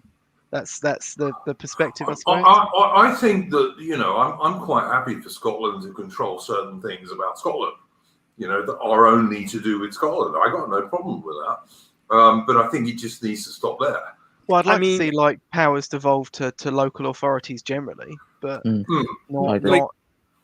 Yeah, I mean, like on a cabinet level, like if there was a secretary from Scotland and it had to be selected from one of the Scottish constituencies, yeah, I'm fine with that. Yeah, that'd be a good idea. Good idea. And the same for Wales. And the same for Northern Ireland. That's what traditionally used to happen. Yeah. And the Blairite, I mean, the Scottish election system is one of the biggest jokes I've ever seen. It is just pandemonium, and and it almost completely plays to the SNP's advantage. And I hate it. I want it to die. I want it to go away. And I think the best way you can, sure, give more power to councils. I think that's probably a good idea, but on a countrywide level, like I think it's just absolutely absurd giving Scotland and also not giving England that and all this sort of crazy middle stuff. It should just all be just done from maybe not Westminster, maybe like move one of the houses to York or something, but like make it more central in UK geography. But like Scottish parliaments, no thanks, not interested. I mean, Scotland has been overrepresented in the Westminster Parliament anyway, in terms of numbers of people. Yeah. Oh yeah, absolutely. And I mean, I remember back in 2015, you got not 2015, 2014. We had a lot of English people, English Labour voters, would come round and complain about the fact that if Scotland left, it'd basically be impossible for Labour to ever achieve a majority, and which of course it is basically. The only way Labour could form a majority now is with the coalition of the SNP. So like this is what was the thing? I don't know. Separatism or devolution are both very dumb, and I don't like them. They smell. Right? Aussie out. Yeah, I just don't think it makes sense for any of the individual nations of the United Kingdom. I don't think it makes any sense. Yeah. It makes all of them too weak to be successful or to have any real influence in the world. Well, I mean, the current system of devolution was just entirely built to give Blair's Labour a sort of electoral advantage. Yeah. And that even that's right away now, so it can't even do that. Yeah. Yeah. Absolutely. The trouble is that once you hand over this stuff in our listen, I'm not a big supporter of democracy as it is now done in the UK.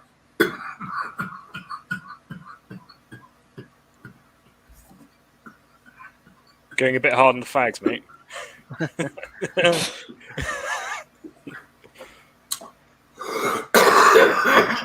Yes, absolutely.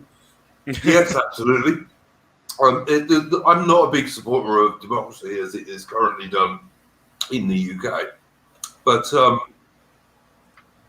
once you give away this stuff like devolution, it's very difficult to take it back. That's the problem. Because as soon as you do, people will argue, you're reducing democracy somehow, you know? Is the only thing I would say. Yeah. It's just separatism's just silly to me. It's just silly. That's all I can really say as an addition. But, I will be honest. I do like the fact that us in Northern Ireland get our own wee place to say what we want to say. Mind you, I don't agree where it's at the moment, since that I don't believe that it should be even in Belfast. I think it should be in Enniskillen. But I will say the fact that Northern Ireland does get, and I honestly do think that Scotland could make something out of their parliament if they did take Northern Ireland's old method back in the 50s into now whether it be genuine democracy or not, I couldn't say, because to be fair, Northern Ireland back in the 50s wasn't really a democracy. It was more of just the landlords rule the country. But I mean, home rule in that sense was quite actually good. But I do think if Ireland was back in the Union, that I would rather have our parliament be in London. I don't know. I mean, I'm one of these people, I've said it before, somewhere down the track, now that we have got some sort of Brexit, I would kind of like some sort of loose union between Southern Ireland and the rest of Britain. Certainly some sort of trade union, and for free trade, etc. And I think that would make some sense. I mean, if you're abroad, and I don't know about you guys, I've been to about 50 countries in my life, and when you're abroad, and you're an Englishman like myself, or a Brit generally, we generally get on fine with the Irish, and we generally get on better with the Irish than we do, say, the French or the Germans or the Spanish, because we do have more in common than we don't, you know? I mean, funny enough, the leader of Ireland, he even brought up the idea of a tri-alliance, I think he called it, where Northern Ireland would be on its own, but the Republic wouldn't be a part of the Republic. It would be just Northern Ireland on its own, with the United Kingdom, all three of the nations in an alliance, military, economic, and everything. It would be called the Tri-Alliance or something like that. But that was an idea brought up by the new leader of Ireland just a few weeks back. Yeah, I mean, again, I am entirely against Northern Ireland not being British. I'm entirely against that. But if we were in some sort of trade, free trade union with the Irish, I think that'd be a damn good idea. I think I mean, we're offshore islands, we are offshore islands at the end of the day. Yeah, So, skip the EU fantasy. So yeah. Who's sending the letter down to Ireland asking for them to just buck up and win back?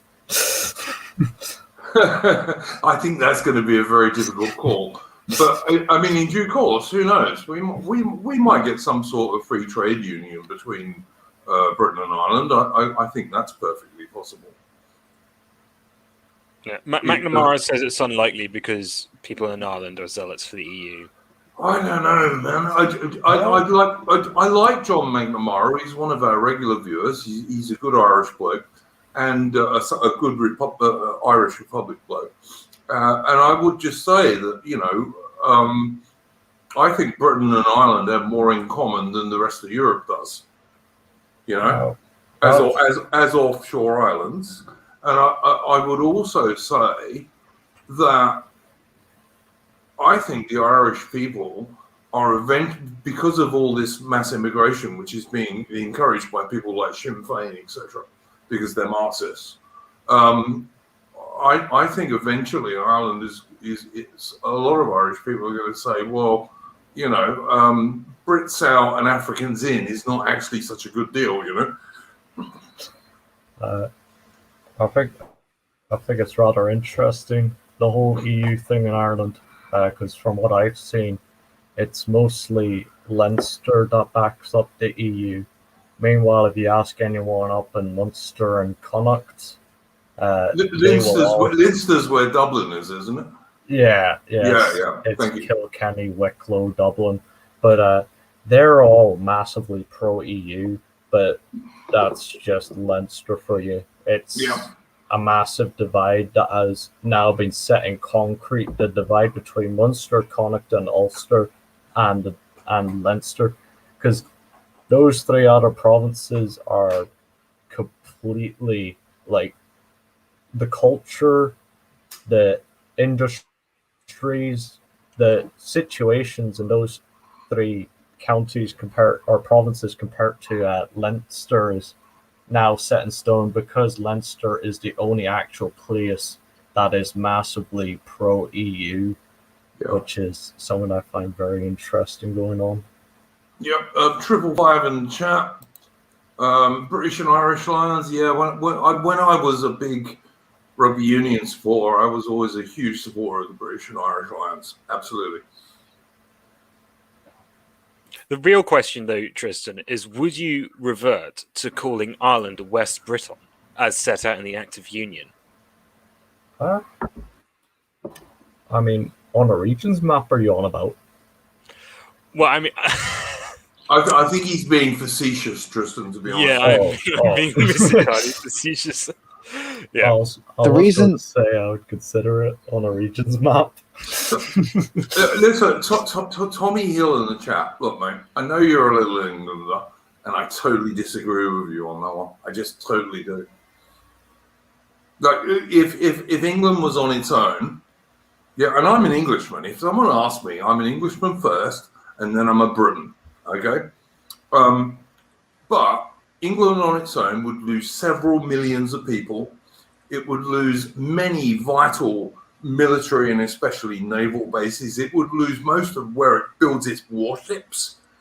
And it would lose a lot of its bloody history. And I'm sorry, I just don't support the idea of Little England at all.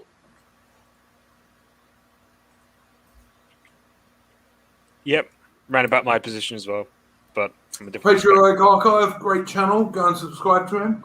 Our first tune this evening was from Patriotic Archive, and our closing tune will also come from Patriotic Archive. And he has that wonderful picture of Admiral Lord Nelson, so go and subscribe to him. But yeah, sorry guys, carry on. I was just going to say the reason that Great Britain's called Great Britain is because I can't remember. I think it was a Roman historian called Britain, Great Britain, and Ireland, Lesser Britain. That's why it's called that. Interesting fact. Well, I mean, I think it's Great Britain because it's a great country, but yeah. Okay, both these things are true. Yeah, Great Britain. You know, it's. I don't know, man. I just think Britain, when it was together, and when it was at its finest, which in my opinion would be, I mean, I know some people won't agree with this, but I would say the 19th century, it was unbeatable. It was just unbeatable, as many of our enemies could tell you. We used to hear the lamentation of their women very, very often.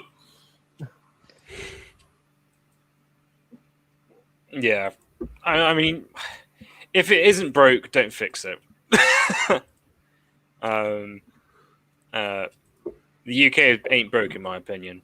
Yeah, yeah. I mean, I always remember the story of when Lucknow was besieged by the Indian mutineers in 1857. You know, the Bengal army basically all mutinied in 1857 for various not very good reasons, and basically butchered every British man, woman, and child that they could get their hands on, with very few exceptions. And they wiped out the station at Cawnpore and killed everyone. And they actually murdered a load of the women and children, although the sepoys, to give them their due, refused to do that. So that the local guy who was in charge had to get a couple of Muslim butchers to do it, because the sepoys said, no, I'm not going to kill all those women and kids. So then they were trying to do the same thing to Lucknow, and Lucknow managed to hold out with very few soldiers and a lot of volunteers. And there was an Irish girl one day, I think she was Irish, who in the evening, when the snipers couldn't see you, the women and kids used to be let out of their shelters.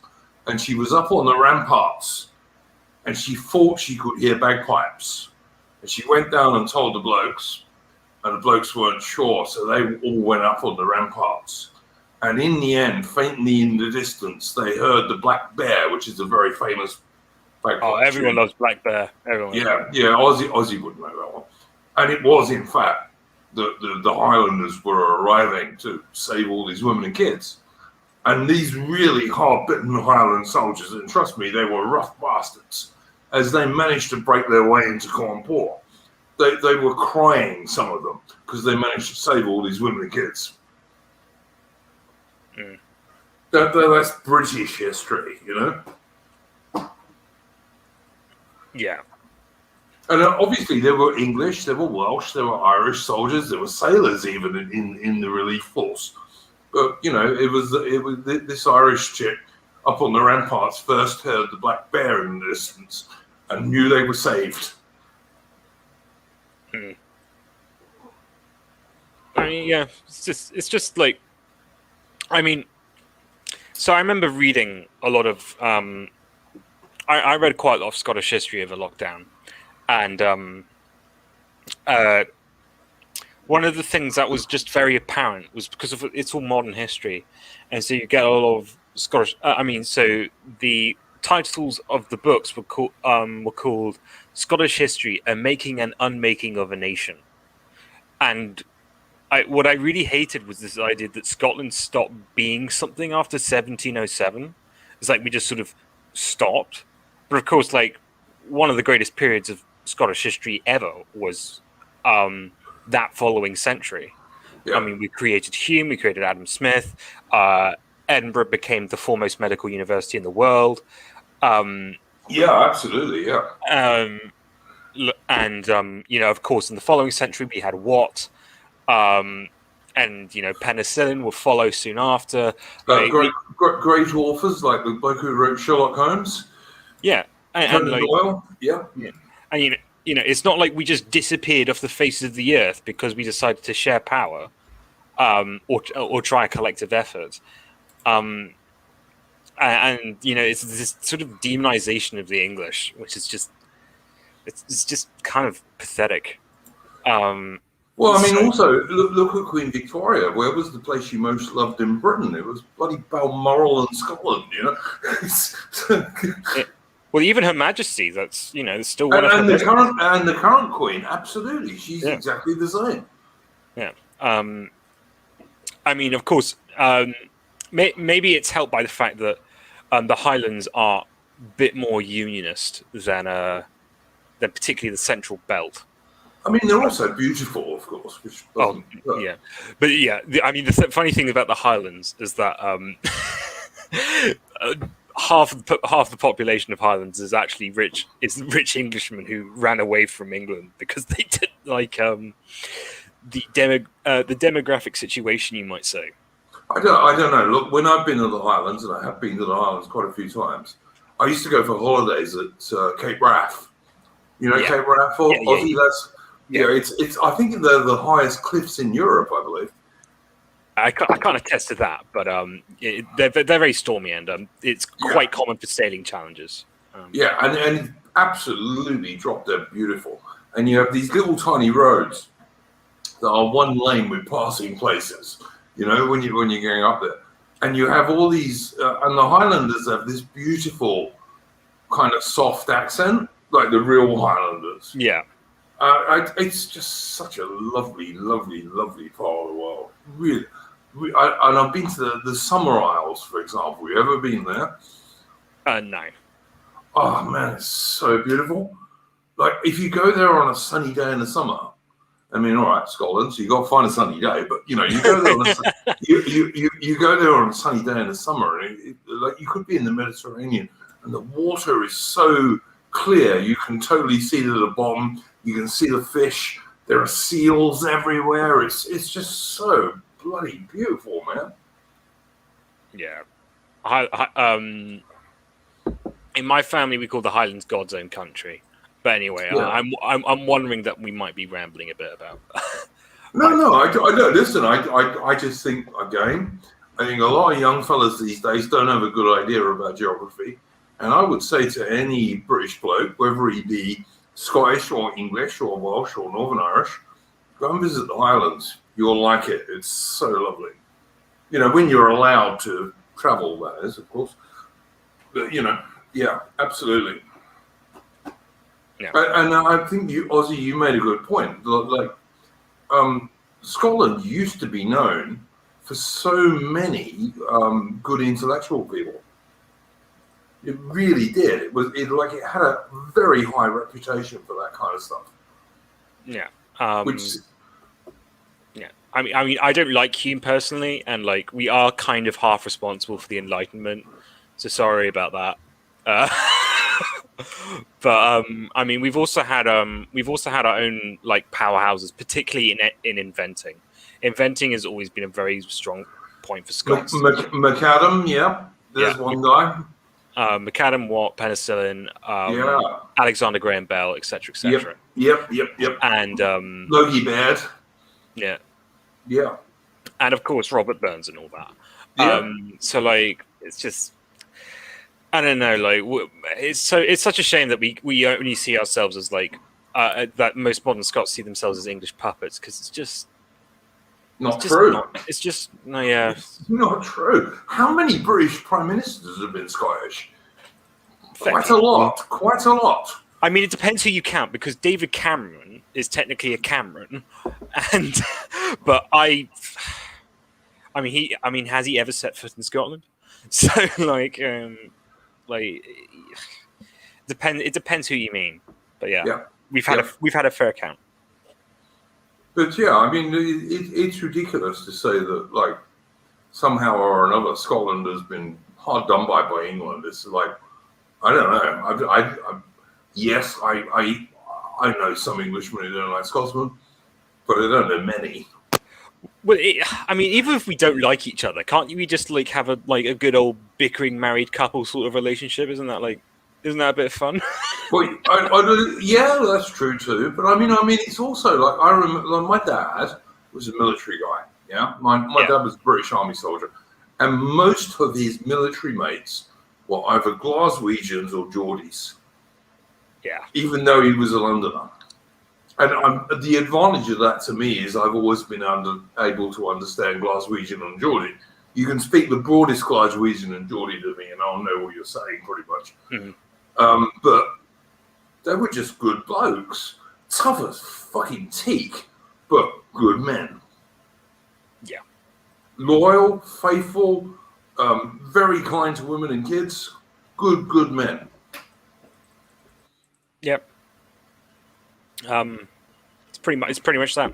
But yeah. Anyway, I feel like we've gone on along at the rest of the panel's expense. So we should probably get. No, okay.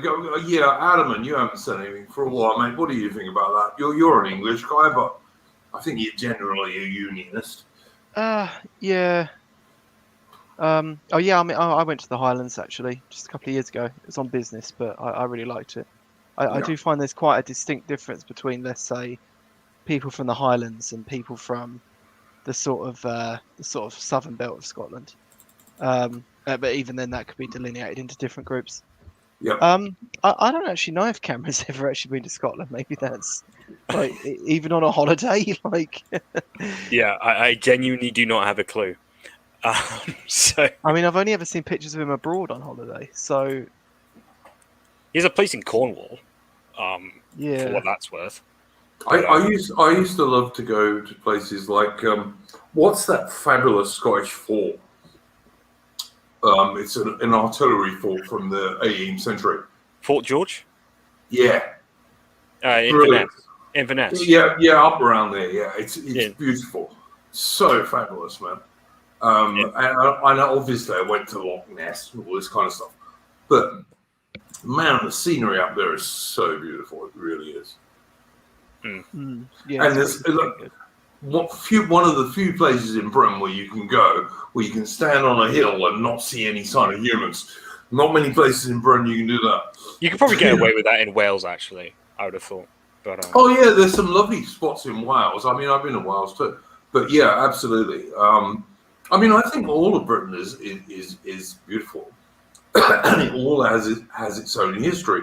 I like the little lanes and the hedgerows and stuff in southern England, but and I love Cornwall, with the sea cliffs and the ocean everywhere and all this kind of stuff. But I mean, that's what makes up that's what makes up Great Britain, I mean, we were just talking about the Highlands now and how you can stand up and not see people for miles. But like one of the things that just sprung in my head is like when I go down to England, like. You think of all those. You think of the Yorkshire, the roving hills of Yorkshire, and things like that, and you sort of think of the Shire and like this sort of lovely, homely, little towns and all this.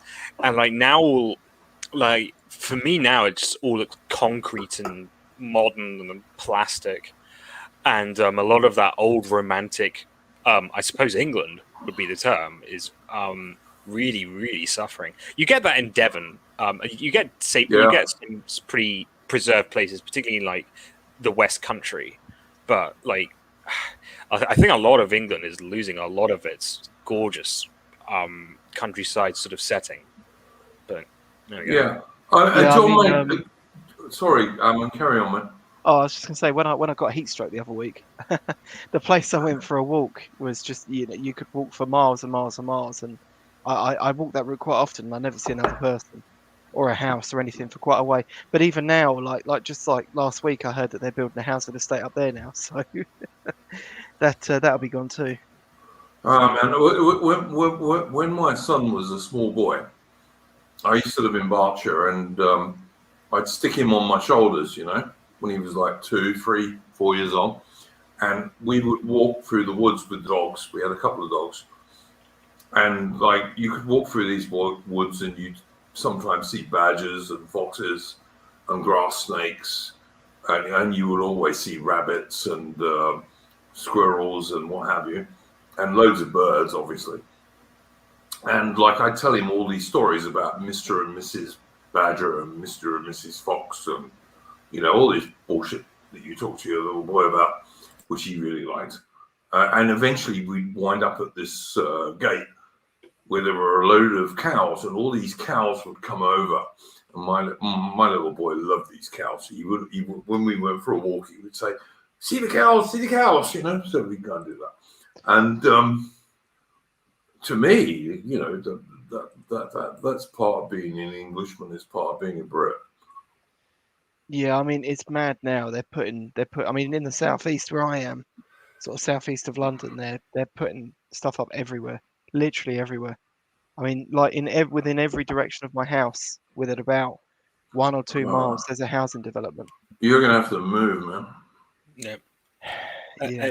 Just before, warning, this is a Tolkien Spurg moment, but Tolkien, when he wrote his mythology, it was all about this. It was all about like the destruction of, you know, the ancient English heritage, because like the Shire is English. It's English. Obviously, It's written from his perspective, sitting on Oxford Meadows, and thinking of,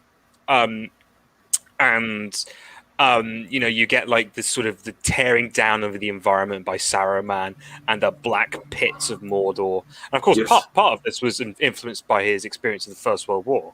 But Tolkien, for anyone who doesn't know, Tolkien, he was born in South Africa, but he was an Englishman. He was brought up by a family friend who was a Roman Catholic priest. So he was a devout Roman Catholic. He was a professor of Anglo-Saxon. He was a British soldier who fought in the Battle of the Somme in 1916. And he deliberately wrote The Lord of the Rings as English myth and high fantasy, or English and British myth and high fantasy. Well, yeah, because it actually captures so many ideal lives in sort of, you know, sort of English idealism. Like, because you got, you know, the Rohirrim are like Anglo-Saxon, you know, old Anglo-Saxons, and then you've got, you know, Gondor is like your sort of high Middle Ages. So much, and then of course the Shire is almost like England in its retirement years. But well, the Hobbits were Tolkien's labor of love, and he viewed that as the innocence and honesty of the average Englishman. Yeah, like it was like Hobbits. The humility of the Hobbits was never meant to be a bad thing. It was meant to be a position of honor, and you know the fact that the Hobbits end up restoring balance to the world and eschewing evil, which England and by extension Britain has done, you know, a fair few times now. Yeah, you know, Tolkien's idea was that a lot of English and British myth was destroyed by William the Bastard and the Normans, and he wanted to try and somehow replace that, and that's what Lord of the Rings is, and that's why, although it is diverse in many respects, it's not diverse in races because it's not meant to be. Well, I can't actually remember where it was, but isn't there a part where he sort of spurgs out about the term cul-de-sac? Because it's like a French term. Yeah. And the Shire, the name the Shire is like his pushback against that. Cul-de-sac, i.e. dead end, thank you. Yeah, I like Tolkien. I'm not a big fantasy fan, but Tolkien was such a good lad. I mean, he was born in the late 19th century, obviously, and he was just a good Englishman.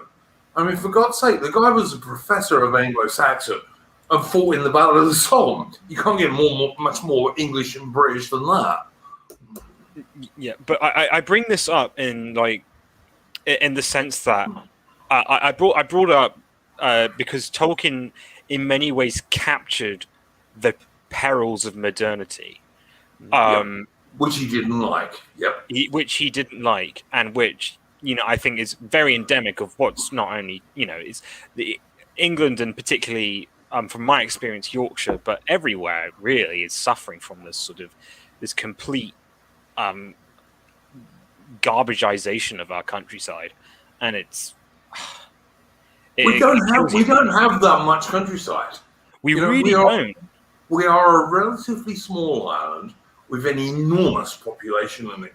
Like, one of the things I always remember, Ozzy, is that, like, all the time I was growing up, from the time I was about 8 or 9, when I was old enough to look at this shit, to the time that I fucked off to South Africa in, like, the mid-80s, Britain's population was always about 58 million.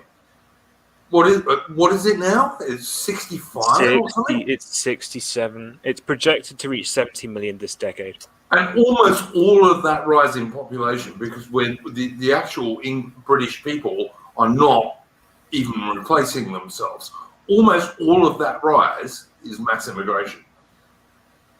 And it's like, and you get all these people who are like, they're like saying, well, we're only built on like 5% of our land. And it's like 5%. It's like 5%, mate. Do you not have you ever gone on a walk ever? Like, do is your entire life walking around industrial parks or something? Yeah. Like, it's just they don't count in those statistics. They often don't count. Well, they obviously don't count infrastructure, but they often don't even count gardens and stuff like that. So, that 5% is way more than that once you start counting that stuff in. Yeah, and it's just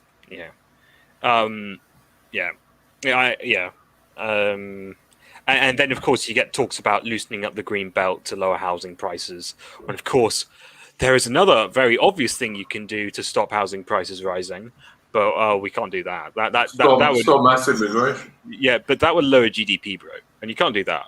But GDP is such a load of shit. GDP is such shit.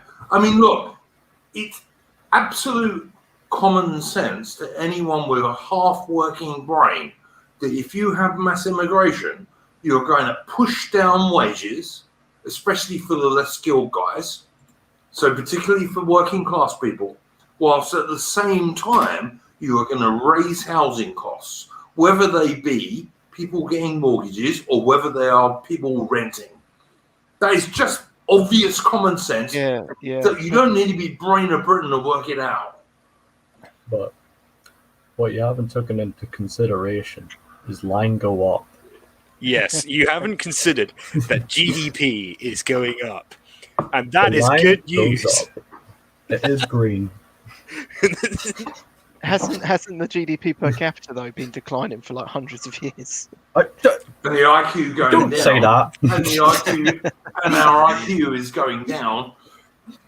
This is a funny bit of statistical trickery that you actually get quite a lot of.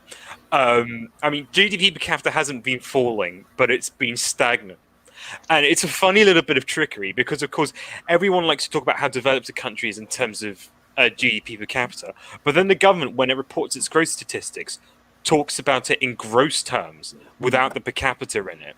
Yeah. And so, they do that just to make it look like everything's sunshine and rainbows, when in fact no one's actually making more money. It's just that there's more people here working jobs, which may not necessarily need to be worked. All right. I think we've now got to turn to our resident Tory boy and ask Rollo what he thinks about this. I was just gone for the last 5 minutes. What were we talking about? GDP. GDP is not really a very good measure of how the economy goes. I think Ozzy's the more statistician guy, so probably he'd have a better take on. No. I'm asking you, Rollo, because like you, out of the five of us, you are the guy most likely to make excuses for the Conservative Party. I like to think I'm a very fair person, Jake. No, listen, I don't dislike you, mate. I think you're a good bloke, but thank you. Out of all of us, you're more likely to make excuses for this left-wing rabble that pretends to be conservative, that governs us. To be fair, I didn't vote for them. I didn't vote for them at the council elections recently, so I mean, I Good don't on you. support them. For you. Sorry, I couldn't help but think of Monty Python. But, anyway. What did the Romans ever do for us? What are Romans ever do for us? Roads? When have I defended the Tory? I can't think of. Yeah, Punk started England 1-4-0. I'm happy about that. To be fair, I don't I think- give two Funko bastard. I don't care. well, the thing It's is, only a 50% England team, and they kneel to Black Wow. Lives Matter before every match. Fuck them. the- Sorry, don't care. The only person on the starting 11 who's fully non-English is Sterling. To be fair, I do not care. They kneel to Black Lives Matter before every game. I don't give a fuck. well, to be fair, my only take on that would be like it matters to a lot of people, and I think like I think football has the ability to bring people together. I think I can't remember who said this, but football. Someone said football is the most important of the least important things. I like the effect that it has, like I listen. Even when I was a kid, I thought football was pretty gay compared to cricket and rugby union. But now, I mean, when they kneel to Black Lives Matter before every game, they're just cucks. Don't care. Well, I mean, I like you've seeing got- people in the stadium. Sorry, Ozzy. I like the picture of 40,000 people in the stadium flying the England flag, wearing the shirt, singing "Sweet Caroline." I think it brings people together in a way that I think in football you're allowed to express feelings that you're not allowed to express in other Every places. time the And I like England, those- every time the England supporters support a cuck England team that kneels to Black Lives Matter, they make Well, you're missing the England point. They make England weaker. You're missing And the point. I don't Duke. see how they don't see that. like the perspective I would take on this, and I would have thought you would take this, Duke, as an Englishman, but the perspective I take is that football in England is a probably arguably 1,000-year-old tradition Does of hang on, hooliganism Ozzy, and Ozzy, hooligan- does the Scottish team kneel for Black Lives Matter? Yes. no, but Right, thank you. That's all I've got hear to me say. Nothing out. else. I haven't me got out. any. No, I got nothing else to say. Hear me out, because like When the Scottish team doesn't kneel and the England team does kneel, who do you think I more admire as an Englishman? just hear me out, okay? Like most people just don't want to have to think about that. Most people just want to have a moment in which they can be proud for their country. They can be, Maybe they need to wake up. They can be a bit rowdy. But Maybe they need to wake up. I mean, from this point of view, though, like, I mean, we all weekly, daily, arguably think about politics and all that. The average person thinks about politics once a week. Ozzy, let me explain something to you, right? I am the proudest Englishman you will ever meet. I really am. I mean, you've got to remember, I've met the Barmy Army. Yeah, no, me too. I've met the Barmy Army too. I sat and supported England with them in South Africa. I've met the Barmy Army, and they are great. Yeah, and they're great blokes. They're great blokes, and most of them actually have pretty good jobs. That's how they can follow England all around the world. But let me just say something here. If you, as an English, and I am the proudest Englishman you will ever meet. I am so proud of England, going right back to Alfred the Great and all that shit that people go on about. I am entirely a proud Englishman. But I cannot and will not support any English team that kneels to Black Lives Matter. Never, ever, ever. I'd sooner die. Good for you, but what's the alternative? It's still the People England just team. walk away from football and Walk away from football. Yes. right, and just leave those football teams to play on TV to all the cuck leftists and win. Yep, that's exactly what I do. That's Just another institution you're giving up on and just running away from. No, because you that institution is gone. It's like turning around and saying, "Oh, Oxford is the best university in the world." It isn't anymore. It used to be. It really isn't. Well, Duke, It used to be, but it isn't anymore. what are we meant to replace football with then? I don't think we need to replace it with anything. Learn your history. Learn what we used to do. Learn what we used to do. Learn what we really are as a people. But I think the point Punko bastard in the street. England won, for fuck's sake. England didn't win. Some load of crap wanks who kneel to Black Lives Matter, they won. I mean, Fuck but them. I think I don't understand how sometimes I get guys on this stream going on to me about, oh, we can't support Globo Homo, when the England football team is absolutely Globo Homo. So, do we line them up, or what we do?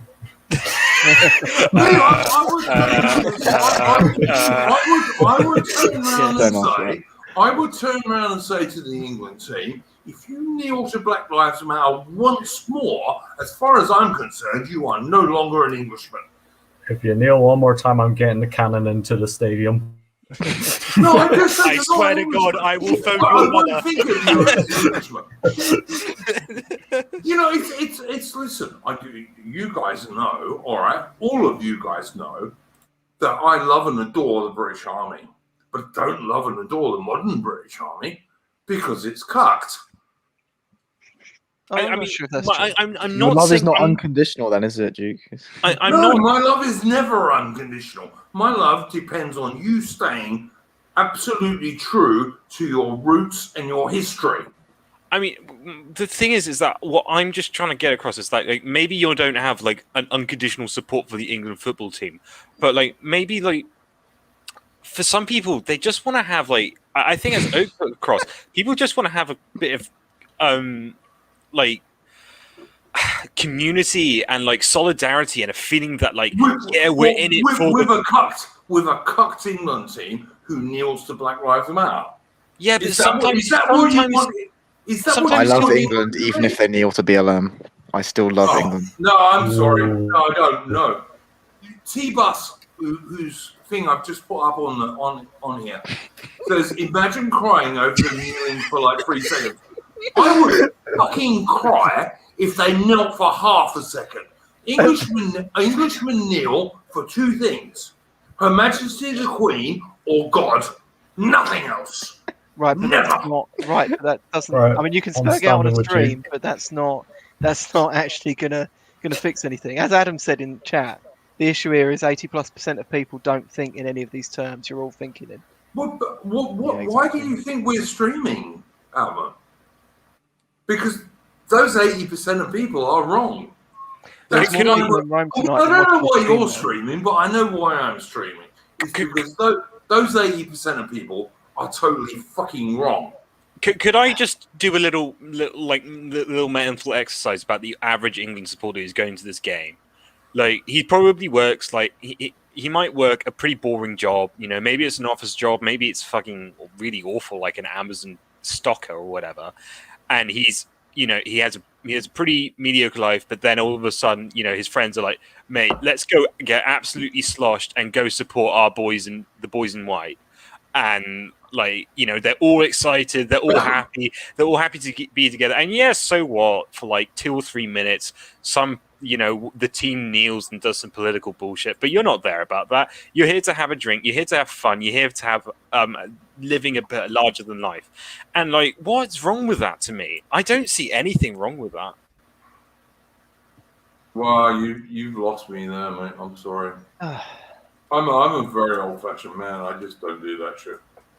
Yeah, but My grandfather, if my grandfather had ever seen me kneel to Black Lives Matter, which is a Marxist organization, aside from being a black supremacy organization, he would have disowned me. If my father had ever seen me kneeling to those people, he would have disowned me. And if I ever saw my son kneeling to those people, I would disown him. But I never will see my son kneeling to those people ever under any circumstances. Because he just wouldn't. He's a man. He's not a child. He's not some sort of better male. He's not a soy boy, and he never will. And I'm sorry, guys. You have to stop this. None of us are saying we would kneel. No, but you're all making excuses for it. I'm not making excuses for it. I'm making excuses for the people who just want to enjoy the football game, bro. Like, Wait, hang on. So are we Cromwellians now? Are we going to ban football? Is that the manifesto we're going to run on? I Yes. don't want to ban football. I want to ban people kneeling. It's nothing to do with football. It's kneeling. I have no sympathy for the people who now. I think they're all losers and like. Right. Thank you. Then we are in agreement. But I do have like I'm not gonna go on vitriol against the fans for like just wanting to have a bit of fun. That's my. Okay, so you like the absolutely entirely hypocritical bollocks that England can play Germany, England can kneel to Black Lives Matter, and then talk about the Battle of Britain. That's a ridiculous comparison. Well, yeah, it is, but that's the state we're in. Well, no. I mean, Ozzy brought up a very interesting thing where said there that he's not going to get up in their case for enjoying something, but shouldn't we get up, like, because we always get up in the case of other things that people might enjoy. Maybe people enjoy tearing down statues and all that. Shouldn't it? What's the difference if we stand against it? Shouldn't we still get up in their case? The difference is that supporting supporting a football game is it's technically a time-honored tradition, at least for English standards. Okay, carry on. But perhaps more importantly, it's not an assault on your culture to go support, like to go have a drink with the lads at a football game. Well, even if you cannot, I'm sorry, if you're a real Englishman who is proud back to Alfred the Great and all this kind of stuff, the English longbowmen at Cressy and Agincourt, the British Army over many hundreds of years, the Royal Navy over many, many hundreds of years. How the fuck can you support Englishmen, supposedly, kneeling to Black Lives Matter? I don't get it. I'm sorry. I just don't get it. You don't get it. I really don't. Well, I think it's a symptom of where we are today. Well, yeah. I think I've said my piece about this. I don't think there's much more I can really say. No. I'd say. Oh, yeah, sorry, Karen. See, here we go. Get it? Here we go. Duke, virtually no one thinks in those terms anymore. That's why. Well, that's why we're losing. That is why we are losing, Adam. Right, but picking on people who can't watch football is not winning. Well, no, I'm sorry. I'm not picking on anybody except millionaire English soccer players. Right, but you're picking on the people that you're saying are supporting them when they're actually. I just don't understand why they are. I just don't. I'm sorry. Duke, the real question is how do we stop them from kneeling? Do we have a team of men go behind them and hold them up in the middle of the national anthem? Or what's your proposal here? Well, we have like collars on them that tase them? Tristan, thank you for that. You make a good point. You make a good point.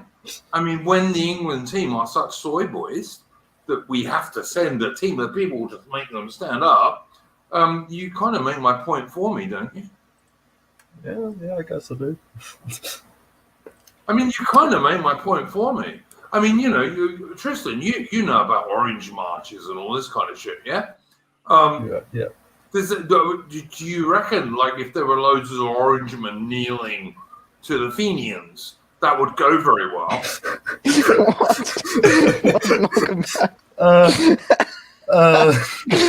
the fuck? You're in a tough spot, mate. That's a very interesting.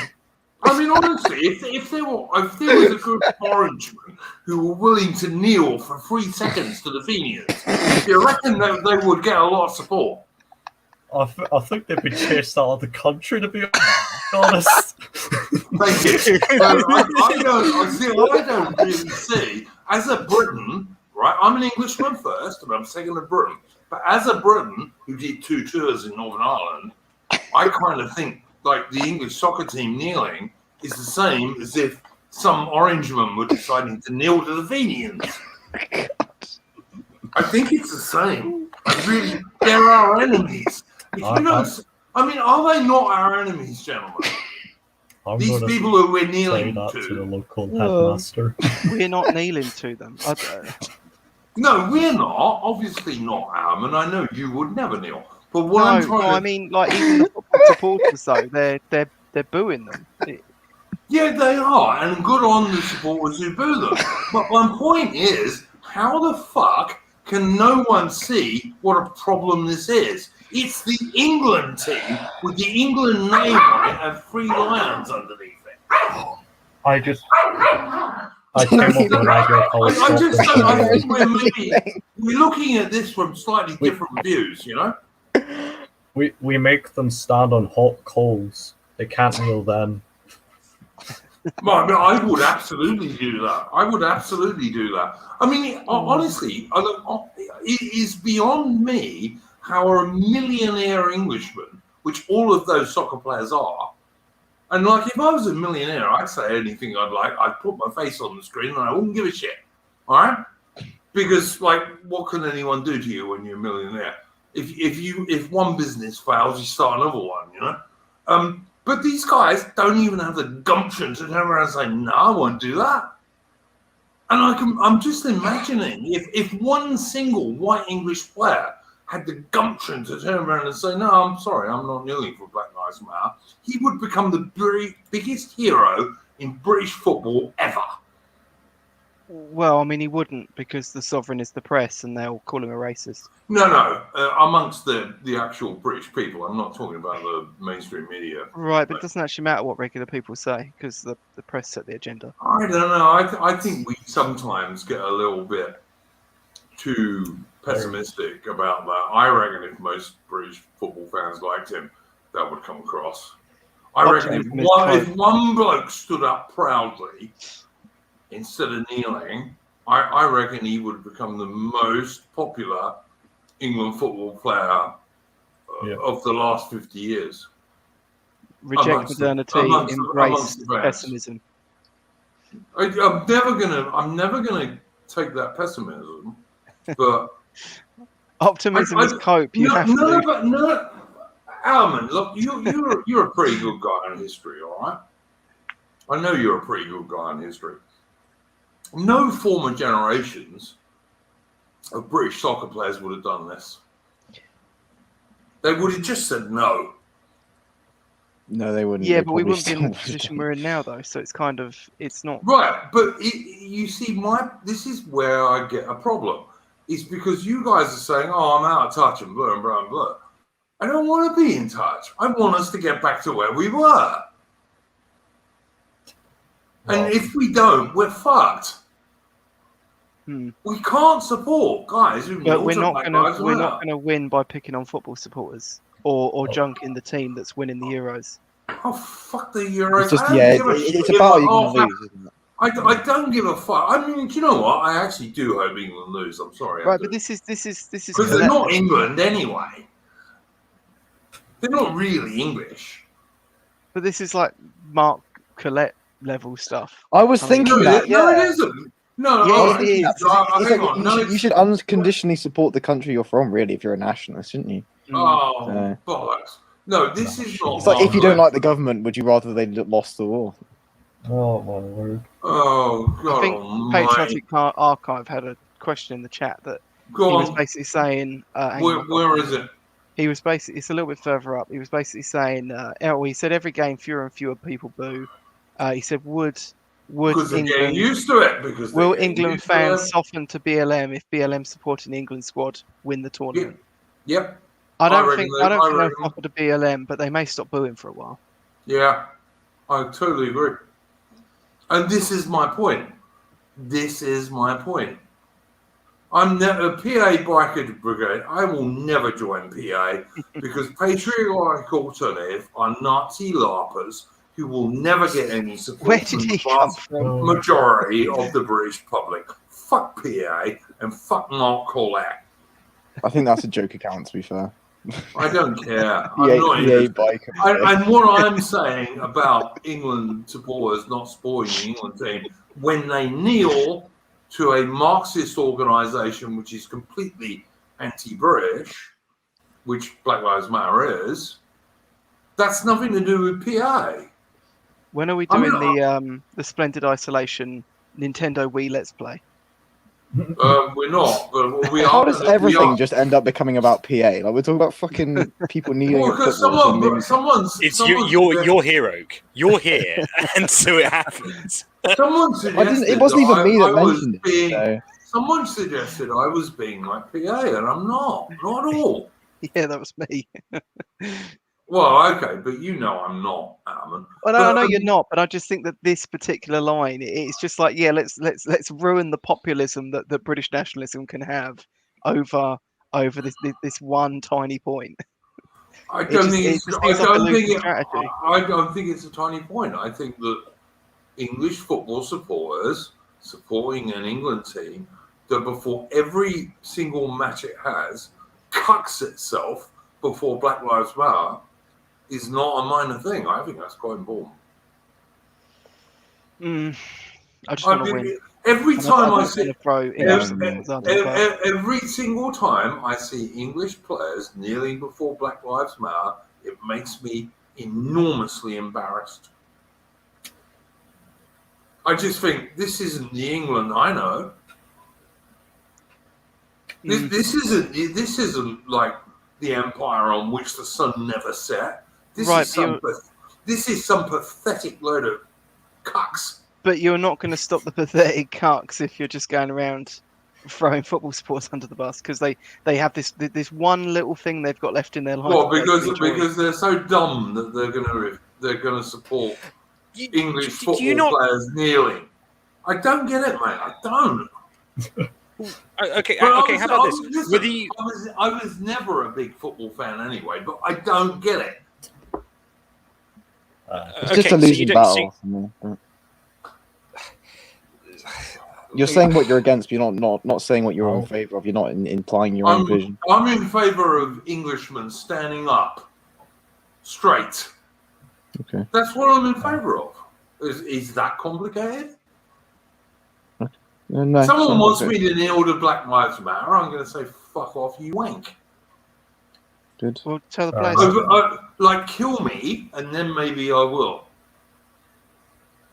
I'd kneel to Black Lives Matter if I was dead and they moved my body into position. Well, give this speech to the players then, for fuck's sake.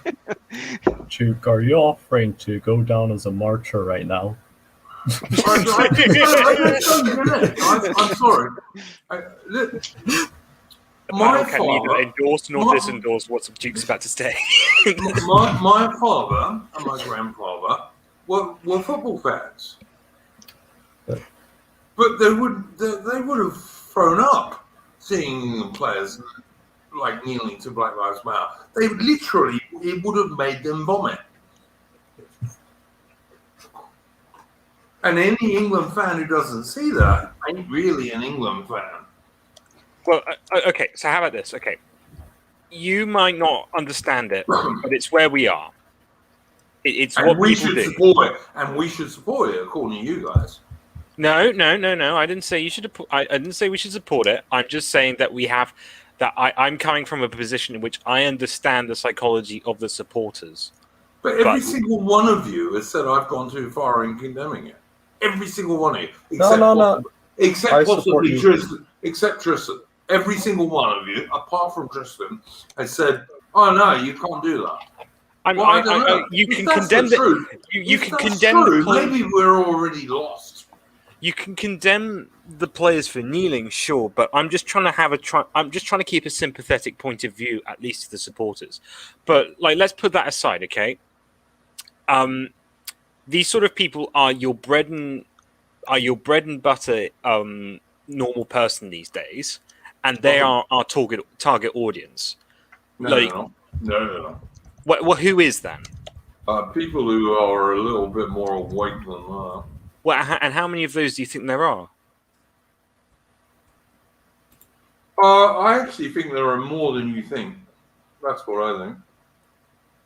You see, because to my mind, people who are just sort of, I'm here to support England, and yeah, sure, I don't like the political bullshit, but I just love England so much. I just want to win, and I just want to be England. Those sort of people. I can't believe anyone loves England more than me. I really Well, no. find that hard to I'm believe. not saying that. But I don't give a shit about this English football team. Well, Not like, a sure, shit. okay, sure, but like these people who are very, very pro their country, like, sure, like maybe they put up with some bullshit that ideally they So wouldn't. what But do they you've got think their give me a second, country is? give me a second. Go So on, man. maybe they put up with some bullshit that you wouldn't, that we don't like, and we would want that to change. But like the way you're going to get them to change is not by like saying, you guys all suck, ha, smelly. You got to be a bit more understanding than that, mate. Because it's not like, it's just, it doesn't feel very appealing. Like to just say, well, you're not British anymore because because you watched a game in which people now. I don't see that as a very inspiring perspective. But Ozzy, what if we done that anyways? What if we did what?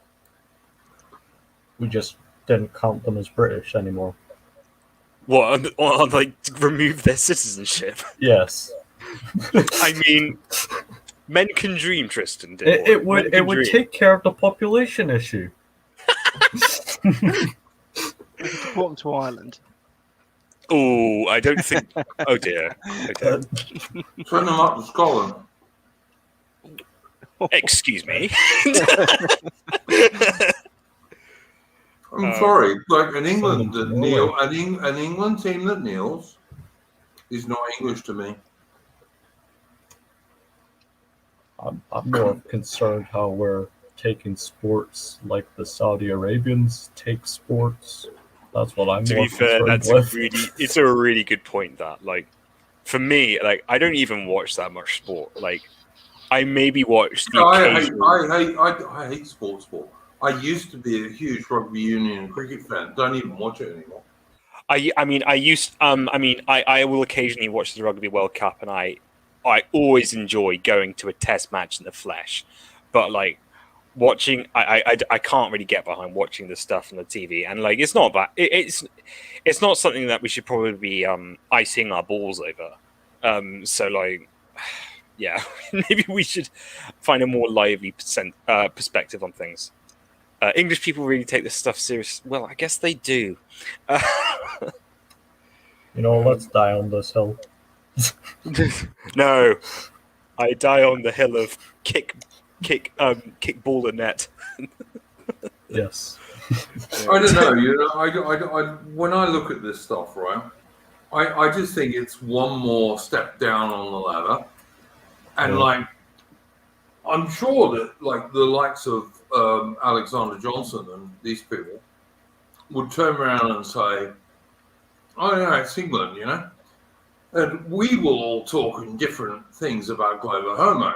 Now there isn't much more Globo Homo than the England team kneeling to Black Lives Matter, as far as I'm concerned. Sure.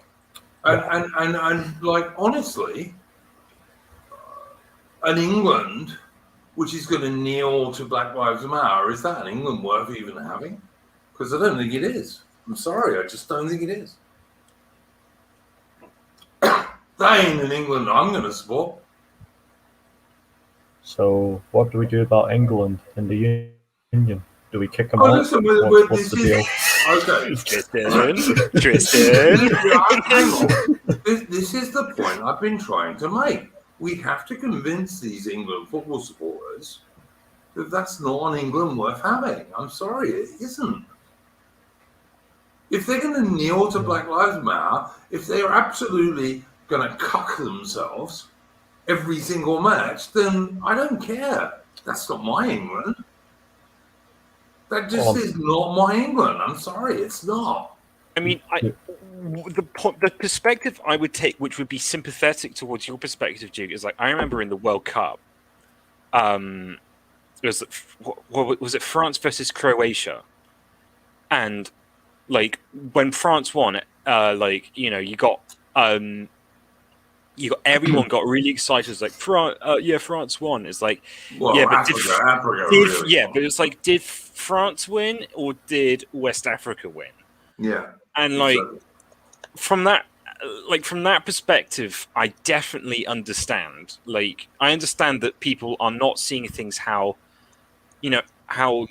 from our perspective, and maybe that's maybe that's the tragedy of the modern era. But Hound of Ulster in the chat, they are singing about how their grandfather shot down German bombers while supporting a team that kneels for Black Lives Matter and vandalised the cenotaph, which is in honour of all the fallen British soldiers in 2 World Wars. Absolutely, totally right, Hound of Ulster. I could not agree with you more. You know what fixed this? In the I'm a supporter of, honestly, with this whole Euros thing. Get rid of the Scottish, English, Welsh, and Northern Irish teams and just have a British team. Yeah, I wouldn't be against that, mate, but as long as they don't kneel. I mean, that's They'll just my be main English deal. players, though, pretty Yeah. much. And Bailey. Triple Stop. five. I have to absolutely agree with this. With the possible exception of Alman. No, it's quite simple. You young guys are cucked and you don't realise it. I'm sorry, that's what I think. That is what I think about this issue. I don't mean to be rude to you guys, you're all my mates. But with the possible exception of Alman, I think that's true. And everyone except Adamant is cucked. Adamant, what's your thoughts on that? What is your secret sauce, Adamant? Adamant is a little bit older than some of you guys. But I just think you guys are not looking at this logically as men should. Adamant, what's your thoughts on not being cucked? I wholeheartedly We haven't endorse got this you statement. one. It's, of course, objectively true. Adamant's never cucked. Adamant's a very, very sensible guy. That's why he's one of the most important people on this stream. Because Adamant is never an idiot. Ever. I've never heard him say anything. Well, I mean... You're making him blush now. That's fine. That's fine. I remember a time when Alman would go 50 minutes on a stream and never say a word. He doesn't do that anymore, which I'm glad to say. Well, I've been trying to, but I keep getting roped in. No, honestly, I think like you make some of the best contributions on this stream. You're one of the reasons it's a reasonably good stream for most of the time, apart from me ranting about stuff. Well, yeah, but you're wrong about this, though. So. No, I'm not, mate. Honestly, 555 is right about this. Wait, so okay, but let's stop a second. So Ataman agrees with you on this. Does that make Ataman cucked? If he agrees with you, young fellas, yes, it does on this particular issue. I'm sorry, it does. I'm not sure he really does, but you know. I'm not like a big football person, but yeah, me neither. You see, this is my disadvantage. I always thought that football was a pretty gay game. You know, someone like their boot goes 5 inches near their ankle and they roll around in agony for 5 minutes. Like I said, there's only 3 good ball games in the world, and that's rugby union, cricket, and sex. But I'm a bit torn on this one because of the fact I'm not a big football fan and never have been.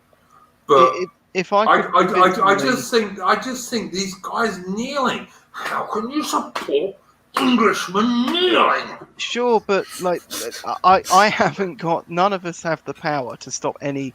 No, I'm not. No, of course not. Of course not.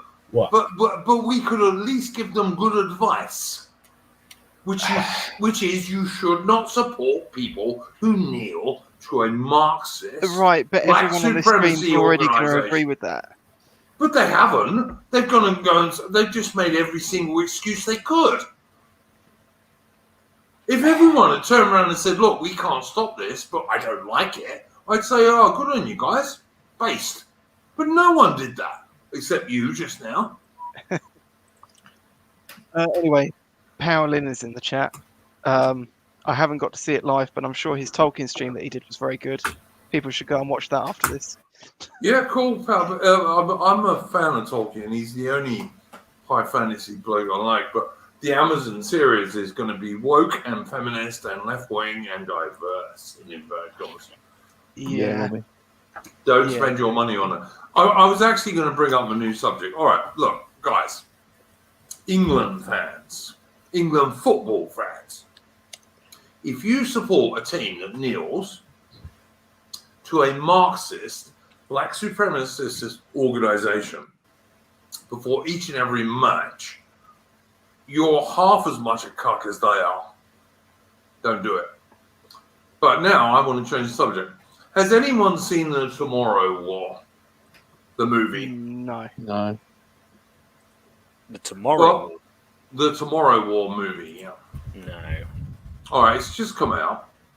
And as a science fiction movie, it ain't terrible. I watched it today.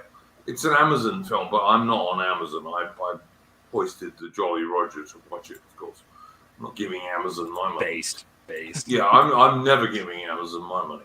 But I watched it today, and it's a Chris Pratt movie, and almost all the major characters in it are either black guys, American black guys, or they're women, or they're black women.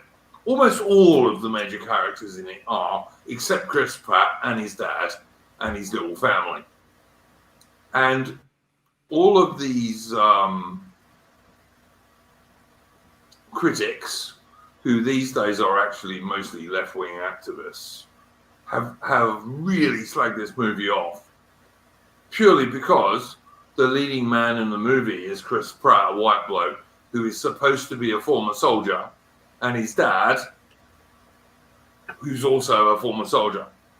Even though most of the other characters in the movie are black or women or black women. And like I say, it's not a terrible film. It's okay. Except for the fact you got, like, every genius in America is basically, apart from Chris Pratt's daughter, is black or a woman. Every good soldier in America, apart from Chris Pratt and his dad, is black or a woman. Like, just nonsense, of course. But honestly, this is where we're headed. And How this could you movie, support such subversive tripe? I'm not supporting it, mate. Like I said, I didn't give Amazon any money to watch it. I'm just pointing out that just because Chris Pratt is a white bloke and he's playing an ex-soldier in the movie, and his dad is also supposed to be an ex-soldier who's a white bloke, obviously, and Chris Pratt has this little family of his missus and his daughter, who are white, obviously, that's why the critics say it. I mean, my immediate thoughts on this when you talked about an action movie with Chris Pratt actually made me dart to the remake they made of The Magnificent Seven, and I think that's probably one of the last good Hollywood action movies that I've seen. It was I've never seen that, but okay. It was such good fun. I mean, I think the lead actor was a black along with Chris Pratt, but that's also kind of historical for a Western. And like it was just great fun that. I'm willing to, in many ways, it's not ideal that people people are kicking up a fuss over Chris Pratt, because Chris Pratt is a great actor. I enjoy him.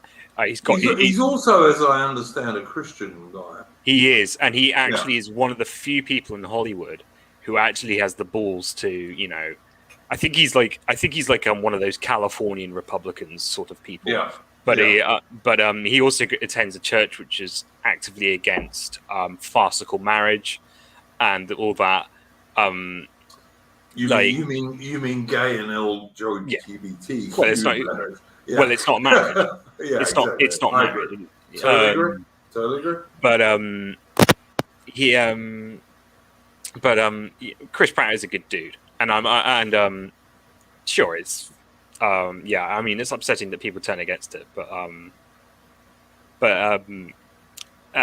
maybe if it's just a good action film, I could get past it. But well, let me tell you, like, it's got about an 89% audience but only like about 49% critic because obviously critics these days are mostly left-wing activists, really. Well, that's just part of the course of the Rotten Tomatoes these days. Yeah, Like, I mean, this started happening. I think that's IDBM, but yeah, same thing. Yeah. I mean, I remember this like happening back in like. I mean, I can't remember what the new Star Wars movies were called. It was the middle one.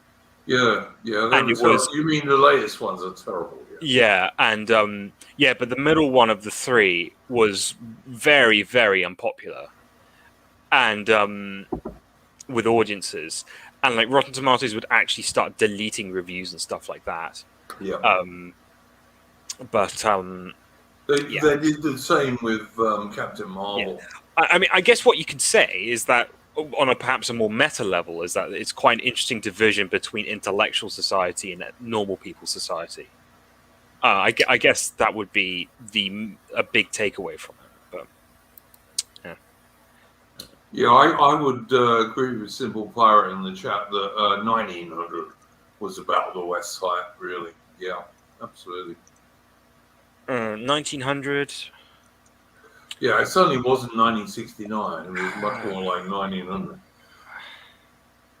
God, are we going to go full history spurg? I mean, for me, then let's delay that for a minute, Ozzy, and let's the other guys. I'd like to hear what they've got to say about this film I just talked about, and then we'll go full history spurg for 10 minutes or so.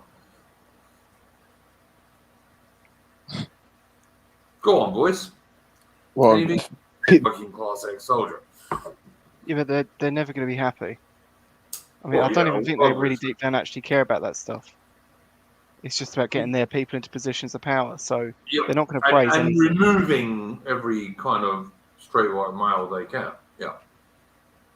Mm. Yeah, absolutely. Anyone else got anything to say about that?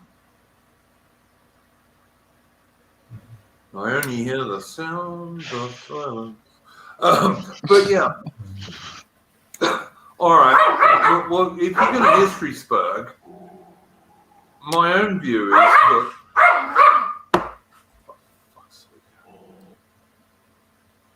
Good boy, Rudy. Good boy. Rudy is a very good cross-check Russell, and he has something to say on nearly every stream. And I did actually do a face reveal of him a few episodes ago. So if anyone wants to see what Rudy looks like, and he's vastly more handsome than me, you can go and find him. He is not a dead dog. He is an absolutely loved dog. And if anyone hurt him, I'd kill him dead. But anyway, there we go. But, yeah, history spurg. To me, I look at Europe pre-1914, and I just think if it hadn't have been for the absolute and total disaster of World War One, the Great War, what marvelous, bloody, brilliant shit Europe might have done. Because World War One destroyed so much wealth. It obviously destroyed enormous numbers of lives, including most of our bravest and best and most talented men. Made America a great power. It made America a great power, which is also a bad deal. And on top of that, it destroyed Europe's self-confidence totally. And I just think, like, you know, if you look at the Edwardian world before 1914, it was just getting better and better and better, but not going crazy. Yeah. I mean, I've stewed this for a bit, and I was thinking about it from Britain's perspective. I wasn't thinking about it from Europe's perspective. But I would say that our two golden eras was probably between like 1840 and 1900, particularly before Germany started being an arsehole, and you know, you had that sort of one nation Toryism, and you had this idea of British Don't duty, disagree. and that and of course Victorian stoicism and all that. And the other one, which people may shoot me down on, is around the years 900 to 1000. Formalization of the kingdoms of England, Scotland, Wales, and not Northern Ireland, but Irish was still basically a federation. But and you had a relative stability. I mean, sure, there were still Vikings being pricks, but Vikings were pricks, and everything was nice and stable. We had no continental influence, and it's arguably the most British Isles that have ever Britished, I would say. Yeah, I like Alfred the Great and around that era, and beating the shit out of the Norse. Yeah, that was cool. Yeah, but that's I mean, for me, for Alexander II, who was our king, gave a huge walloping to the Vikings around that period, and I think that's particularly for Scotland. I mean, of course, with Scotland in mind, then it would be between 17 and 1800, or arguably around then, around the time in which we were starting to form the kingdom of Scotland proper. I think you could argue to some degree for the whole of the British Isles, but none of it was all that terrible until the 20th century, basically. Oh, of course, yeah. I think you could make a quite strong argument about that, about England, Scotland, Wales, and Ireland. Probably wasn't fun to be a Saxon peasant during the Viking era. Unless you were in Wessex, and then Wessex quite often won because Alfred the Great and his advisors put up the burrs and all this kind of stuff. Yeah. But you get all these funny stories. I mean, whether they're true or not is anyone's taste. But you get all these funny stories from the 700s and 800s of men complaining that Vikings would come along with these blonde, beautiful, big giants, and they were all clean, and they would take the women away, and all these muddy Saxon peasants were all very whiny about it. I don't know. There were a lot of these whiny Saxon peasants in shield balls who were killing the Vikings dead. But there we go. Yeah, I know, but I think that's just probably particular to Northumbria. But yeah. Anyway, that's enough of my spurginess. Go on then, Rollo. I think it's your turn, mate. What was the topic specifically? We're being spurgy about history. Best period for British history or European history, depending on your taste. Well, English, Scottish, Welsh, Northern Irish history, specifically, mainly, is what we're talking about. I think I've favorite. That's a good one. I like the Empire period. I know bits about that. Obviously, the Victorian period, a time of great, civilizational achievement for Britain in the Victorian time. Empire on which the sun never sets. Indeed. Yeah. The Victorians get a bad rap, for chimney sweeps and stuff like that. But quality of life really improved. It did. The average British workman's wage, tripled over the Victorian era. So it certainly hasn't tripled since 1980s to now. It's just I think you can see the inventions and advancements and things like railways and things like that. Britain was the center of the world. It was the only world power. Yep. It was a great time. Greatest navy in the world. Indeed. A quarter of the world's land mass, a third of the world's population. Indeed. But I honestly think that the vast majority of British people today don't even know that that's true. And Tommy Hill in the chat is entirely correct that the Victorians abolished chimney sweeps. Yes, they did. In fact, they generally stopped child labour.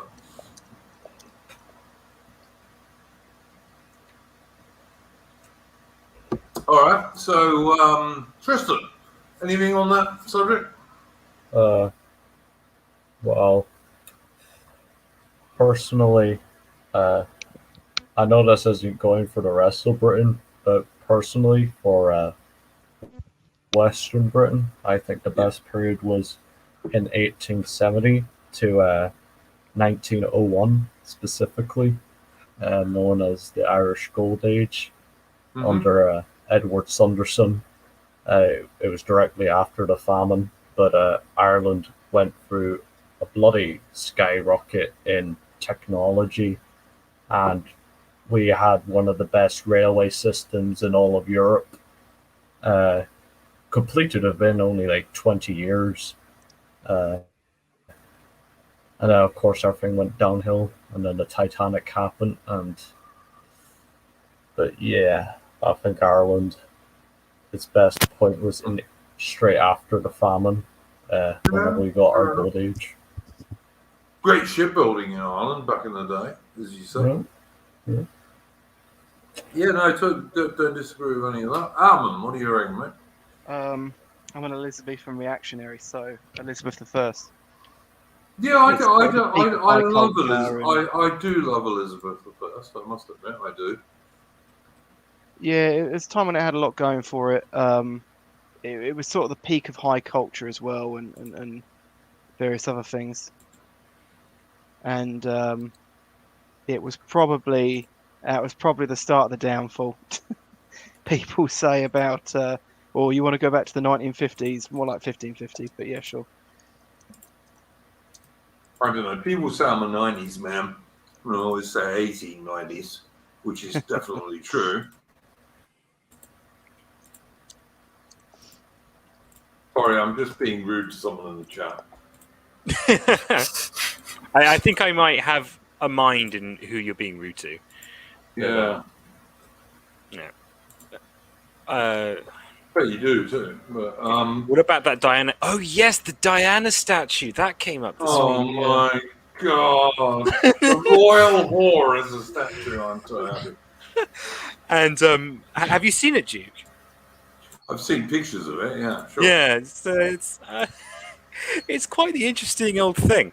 And of course, you had the two royal boys come up to unveil it. She was a whore. She was a whore. She was a whore. I'm sorry. She was. I'm just wondering. And Harry is the son of a British Army officer who he very closely resembles. I can't imagine. I can't imagine what Charles was feeling like. Poor guy. I don't know. I mean, I don't know who was first straying in that relationship. I don't know. Well, it's less about that. It's just like, I mean, it's a statue clearly erected to undermine the monarchs, and particularly yeah, of course Charles, it is. who is our yeah. She was a whore. She was a whore. She was fucking British Army officers. She was fucking British Army officers. She was fucking Egyptian shopkeepers, and somehow we put a statue up to her. For fuck's sake, guys! I mean, honestly, when I was slagging off British football fans for like putting up with the England team kneeling, this is even worse. I mean, yeah, I think on this, it's really hard. I'm just so surprised that people are sympathetic to Diana. Like what? Because she looked pretty in a tiara? Is this where we're at? Well, she also stopped the British Army using landmines, which if you're as tiny as the British Army is these days, that's going to kill a lot of British soldiers the next time we have a defensive battle. Because we can't use landmines. I'm not joking either. I'm being serious. Like, I'm just... Like, I get why people like a young, pretty princess, but, like, after all this time... And like after the fact that like it was so obvious that she was a complete stimblehead, dim-witted slut, why do we? Why does the entire country love her so? I don't get it, mate. I never got it. And you know what? When Peter Hitchens wrote that book, Churchill's funeral to Diana's funeral, he was entirely right. When I watched Diana's funeral, I was just ashamed of the British people. The way they were behaving. That's not how British people behave. But we don't do that. You know, you might shed a tear at your dad's or your mother's funeral, but you don't like do this massive American style, everyone's crying crap. You just don't do that. That's not what we do. Yeah, it's just. I mean, I'm less concerned about Diana herself because, like, Diana was just a stupid idiot from way gone yonders. She died before I was born, for goodness sake. But like, I remember her very well, and I was never very impressed. But yeah, but like, for me, I'm just amazed that like people like when people think of the royal family, they put so much esteem on this dim-witted. I'm not a fan of Diana. She was a thick whore. But perhaps who fucks anyone who turned her on, basically. Let's not speak too ill of the dead, guys. Come on. No, I'm sorry. I'm not gonna lie about this. Perhaps I've been corrupted by my grandmother, but you know she used to sit me down and go. Hang on, guys. Patriotic Archive. This thing I just put up on the screen here. Wasn't your regiment called the Royal Hoyles? Laughing out loud. No, my regiment was the Queen's Regiment. But after I left, long after I left, it was amalgamated and became the let me get this right. The Princess of Wales's Royal Regiment. And they were called the Royal Whores because they were named after Diana. Everyone in the British Army called them that. But you won't find it on any official British Army website. Just getting back to Oak, like, I'm not trying to speak ill of Diana, although I probably am doing it because my granny used to sit me down, and she used to say, "Don't marry, don't marry someone like Diana, wee man." But like for me, it's I'm just shocked. I'm just the amount of reverence we as people seem to keep for this, you know, relic of a bygone era that's just obviously is just over fan-fed as it's a gossip item, and and we've been put it up as a statue while we're tearing down you know, while we're mocking people good British guys are getting pulled down, and we put up a statue to a whore. For fuck's sake! Like I find it a bit. I'm not exactly ingratiated with the old thing, put it that way. Adam, what do you reckon about that one, mate? No, I'm kind of with Oak on this one. I kind of feel that that Diana is not as big in the public eye as people often think. She's kind of astroturfed quite a lot by the press. All right, let me just say one thing before you go on further, Adam. I remember when there was a poll to come out with like Britain's most popular Britain ever, yeah? And I voted in that poll. I think it was a BBC thing. And I voted in that poll for Nelson originally. And what was going to happen was Princess Diana was going to win. And so everybody switched to Churchill. Not because we like Churchill, because I'm not an enormous Churchill fan, to be honest with you, as guys will know who've watched this stream. We all switched to Churchill just to stop Princess Diana winning. Right.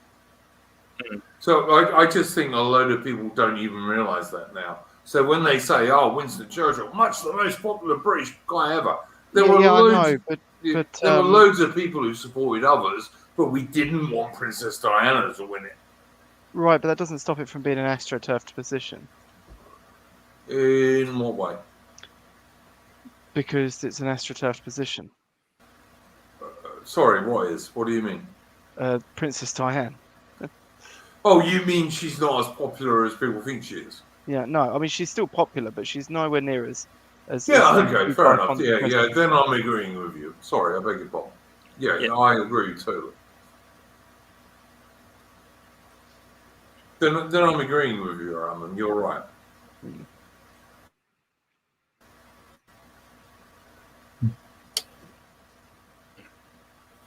Yeah, I mean, I guess the other thing that you could put forward as another bit of controversy about the statue was what she's doing.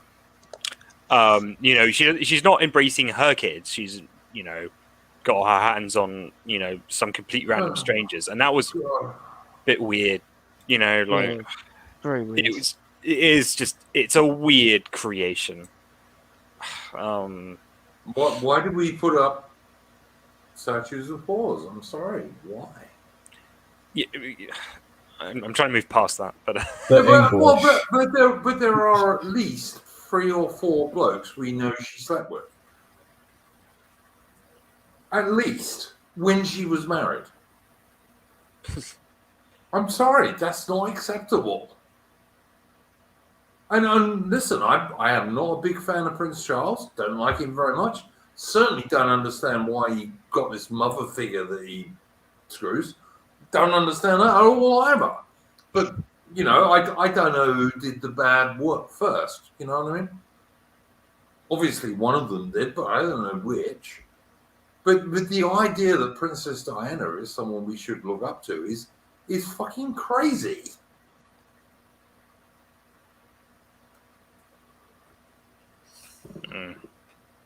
It's just, in the end, she was knocking about with an Egyptian shopkeeper. Okay, you can argue if you like that Harrods isn't an ordinary shop, but, the bloke who ran it was an Egyptian, and that's an Egyptian shopkeeper. Like, I don't think Queen Victoria would have approved, and I'm pretty sure Queen Elizabeth didn't. Just going to what's going on in the chat, people are talking about how Haig did nothing wrong, and it actually was reminding me of a conversation earlier this week in which you talking about Alexander Haig, the Tory guy? No. Field Marshal Haig. Oh, okay. What are they talking about Haig? I haven't seen this, but go on. I mean, I don't know the exact context because Oka could probably do better than that. But I mean, it was just bringing me back to earlier in this week in which I was having an argument with my dad's girlfriend, and she is not British, and she said that the British class system has this really sort of like disgusting attitude, and like how and she brought up World War One, and she brought up the fact that and there the false narrative of lions led by donkeys, and I mean, I guess I just found it a bit upsetting because of course I have 2 ancestors who died in the Great War. Enormous numbers of British officers died in the First World War. And more British generals died in the First World War than in the Second. Like, I think almost double as many. Yeah. Yeah. And, like, it's... I don't really... I don't know why I'm bringing this up, but that conversation really, really irritated me because people was just sort of like... the fact that you hold no stock in the concept of a white wedding is no. Don't get me wrong. Sex before marriage is wrong. You shouldn't have sex. I've never seen Ozzy say anything against white weddings ever. All I'm saying is that just because Diana, like, my opinion of Diana isn't improved because she lived under an upper class lifestyle and in which she was disciplined to make sure she was a maid at marriage. That's all I'm trying to say. Like, I don't think that really says anything about her character. You got to remember that, like, particularly, people like the Spencers and who else? The fancy names, fancier than mine. Yeah. These people do discipline. They have there's no way Diana would have been able to, didn't last long once she got married, but yeah. Yeah, like, so sure, she was a virgin at marriage.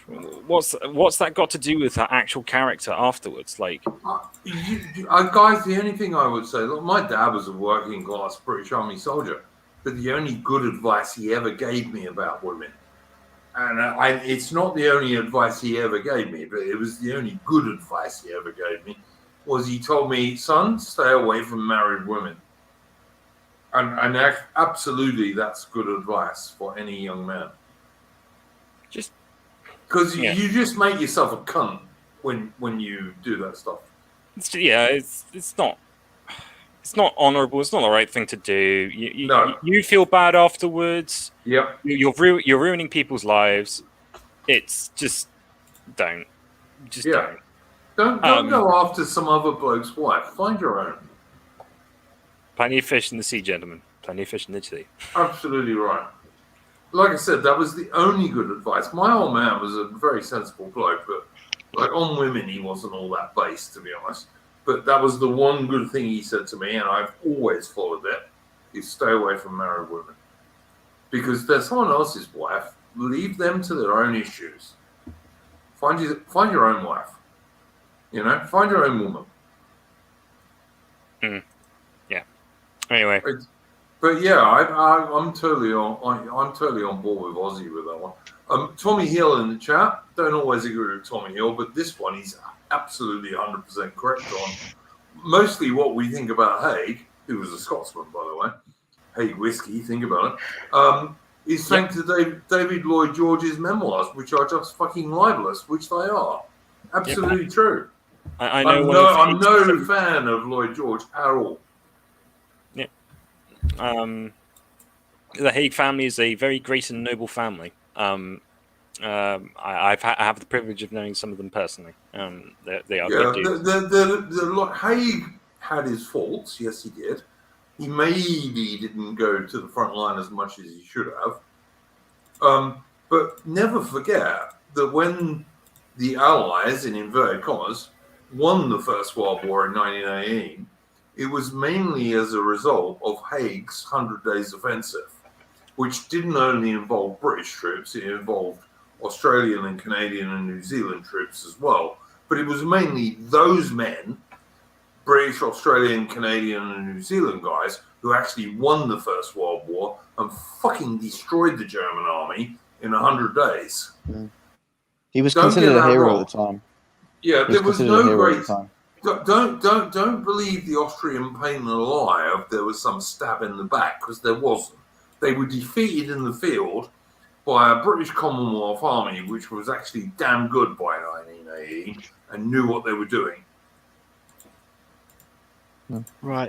And Haig was not a bad guy.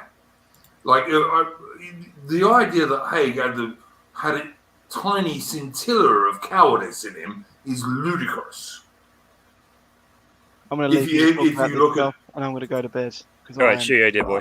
Yeah, all right, mate. Good night, Alman. Thank you for coming on. Yeah, talk to you later. Go well, boys. But yeah, the idea, like Haig was a very, very brave British soldier. He fought in many campaigns, including in South Africa, and he wasn't scared of jack shit. Now, did he make mistakes? Yes, of course he did.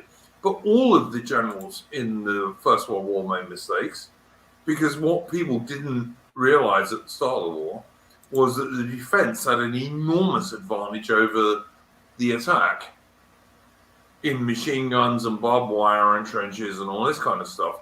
And it took time to overcome that. But Haig was an early supporter of tanks, which were a British invention, by the way, and all that kind of stuff. So, like, yeah, I'm absolutely... Yeah, the Germans in 1918 had my stormtroopers, but it didn't work.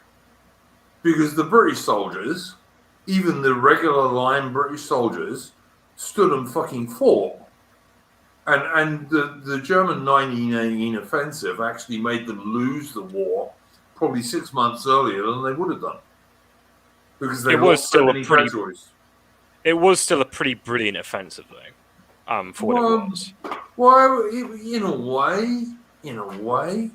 But, like, there are so many occasions when you can find British battalions and British companies, like, closing ranks and fighting back against these wanks, and the stormtroopers went round them, and when the main body of the German army came up, they were just stopped, or they were stopped for a week, or for 5 days, or 3 days, and the British soldiers fought to the last.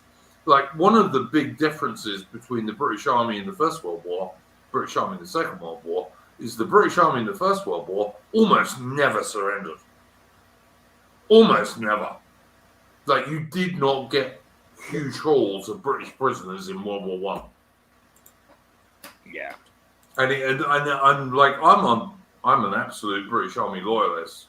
Like, the British Army, when I was younger, kind of used to be my religion, if you like. But if you look at the British First World War Army and the British Second World War Army, there isn't much of a comparison. The British First World War Army, it almost never surrendered. Like, if you read guys like Ernst Junger and people like that, you know, Stormer Steele,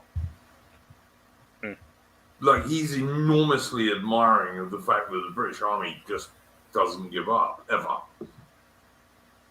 The only way they give up is if you wound or kill them. Yeah. And that was a big difference. Anyway. Yeah, hang on. Let me just point this out from Adaman, who's just gone. Exactly right. If you read Ernest Junger, that's exactly what he does. Like, he doesn't give a shit about the French or the Americans or any of these guys, but British soldiers, he's an enormous admirer because they didn't give up. They fought to the last round and the last man. They just did.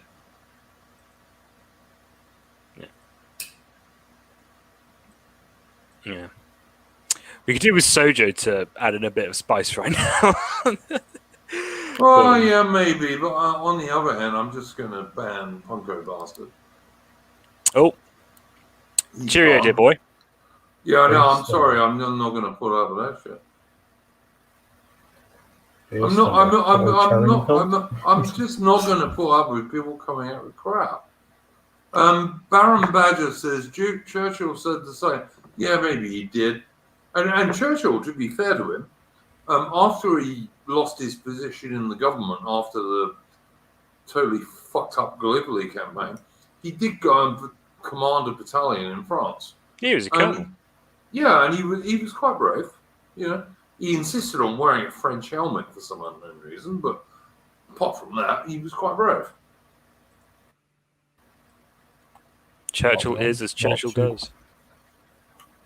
Listen, I've never said Churchill wasn't brave. I think his naval and military understanding was extremely limited, but he was a brave guy for sure. I don't think he was a coward in the least degree. Not too much of a fan of Churchill. Nathan Man Prime, that's not the first person I'd ban from the chat. If people come out with shit, I ban them. Like, if they spurg and spam, you get banned. Apart from that, I don't. But favorite World War One general? Yeah, I kind of agree, Mitch. Allenby or Monash, both good guys. They were both very good guys. What do you reckon there, Ozzy? Allenby, Monash? I think they were both. I do not have an exorbitant knowledge of the First World War outside of my own little, outside of local traditions. Of course, my part of the world were big fans of Haig. But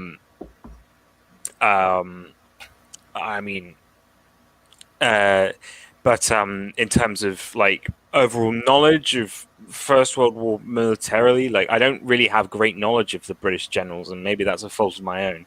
I mean, from the German perspective, because of course I used to be a big fan of Prussian militarism, to my shame. I'm a big fan of Hindenburg.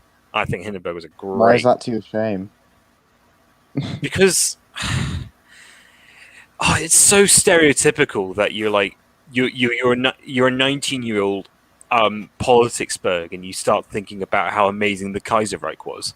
It's just so stereotypical. It's not even real. Nice helmets. They have nice helmets, and like I respect some of their tradition. Nice It music. wasn't militaristically brilliant. Who said they had nice helmets? Was that you? Okay. Yeah, I know the British technically invented pickle halber, but I'm aware of that. I mean, Slim fist.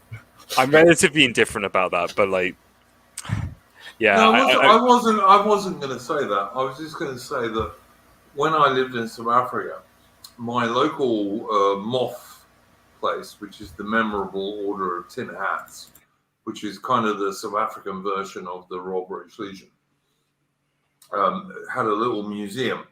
And one of the things they had in their museum was a pickle harp with a skull still in it, which they got from Southwest Africa, which I thought was kind of cool, actually. Indeed, that is quite cool. Because it still had the German skull in that they killed. So I thought that was pretty cool. But yeah, I don't know. I'm a fan of Bismarck. yeah. I think most people are, to be honest, at least on Yeah. our edge. Yeah, Bismarck was a sensible guy, and he realized there were two things that Germany never wanted to do. One of them was a two-front war, and the other one was to piss off the British. And he just made sure Germany didn't do those things. Politics is the art of the possible. It's one of the best quotes about politics ever. So. And his understanding of politics, you know, I mean, he was the person who coined realpolitik. Yeah. And like, that is possibly like, Iron and blood. And iron and blood. But like, I think realpolitik is like one of the, it's so important, and you easily fall into forgetting about it when you ideology spurg. And I think that's one of the big things that he put forward was that, like, forget about your ideology for a minute, because like you got to remember that like he started off being a Prussian aristocrat who was horrified by German unification. Yeah, he didn't even want to unify Germany. Yeah. Well, he did, but he wanted a smaller unified Germany, not the one that included Austria. And he adjusted and he changed his opinions over time, and he was like, well, how do I get what I want? And what he wanted was a conservative government dominated by the old style of German institutions, and he got it. Class, yeah. And he got it, and that's what. And I think that's a very admirable thing, and I think there's something to learn from that.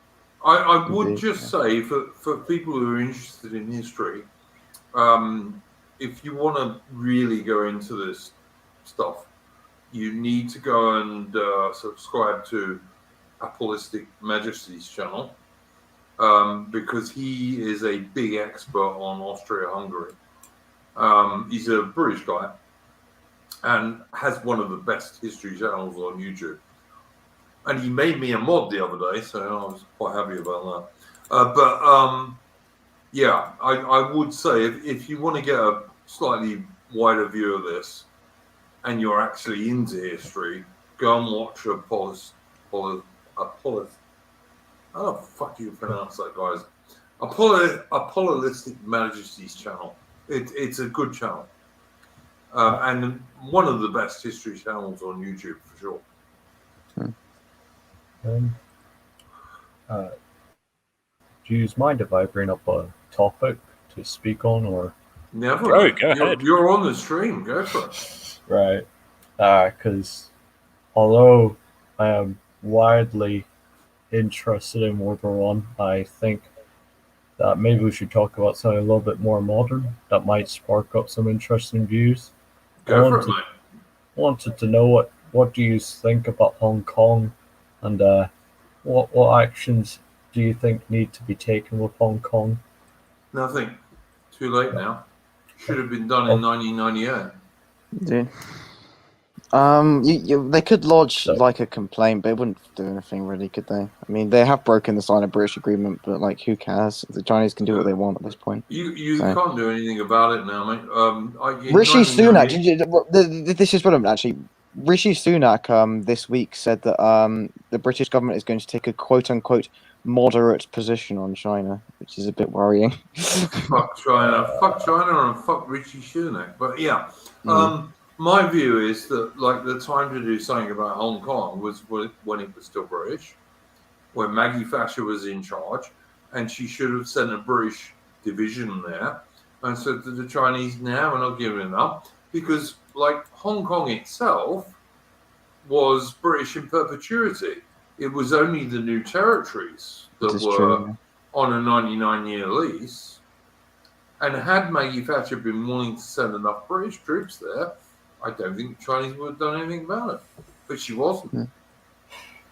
And the rest of the Conservative Party, of course, which included wanks like John Major. But, So yeah, that's my view. are you all just giving up on Hong Kong?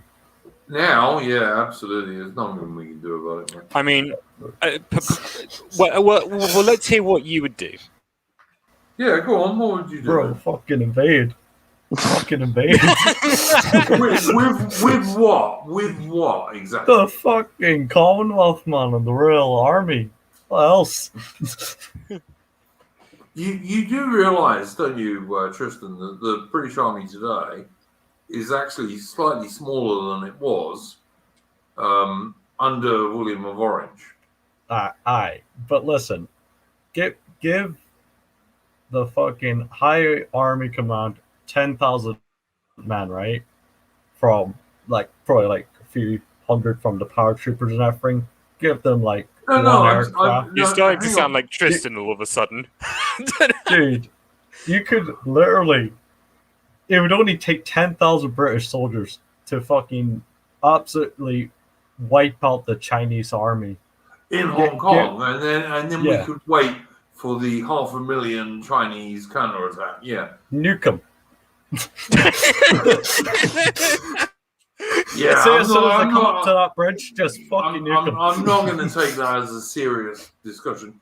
I would just say, look, I think under Maggie Thatcher we made a mistake. We should have reinforced the place to a division and told the Chinese, "Nah, sorry, I'm not leaving. This is British land." But we're way too late to do that now. Yeah. On the other hand, I do think that we should support Taiwanese independence, and the Royal Navy is indeed doing that. So can't complain about that one. Yeah. Don't even know why we why we moved the permanent member from Taiwan to the PRC, but oh well. Well, yeah. When did that happen? Look at that. But yeah, Taiwan's fine. But I mean, I'm not entirely sure like we should be spending all those assets over bloody Taiwan. But I mean, we've had this discussion ad nauseum. So we have, and you know my view on it. Yeah.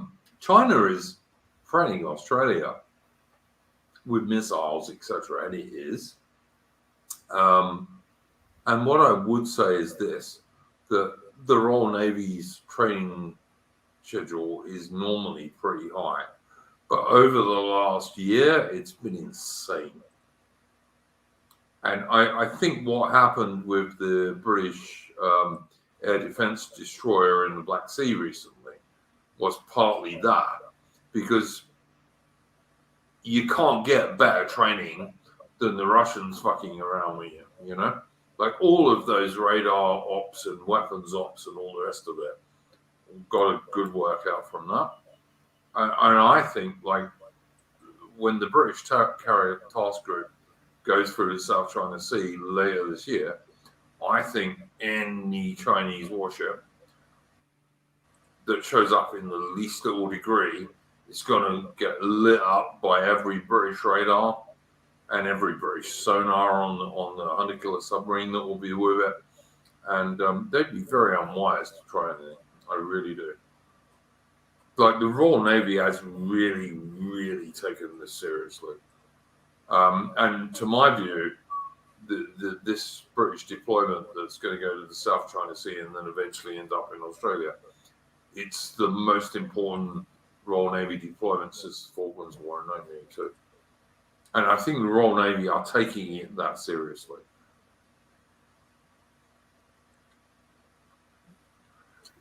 Yeah. And- Plead The Chinese might have more ships than us, but they don't have better ships, and they most certainly don't have better sailors.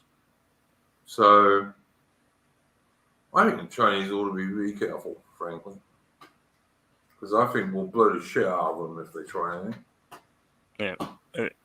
Yeah. I mean, I've discussed my position on this quite at length, so I'm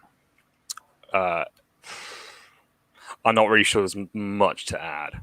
Well, I'm a Kanzuk supporter, so like China's going to threaten Australia, and I don't see this because I live here at all.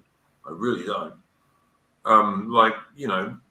Britain, Canada, Australia, New Zealand.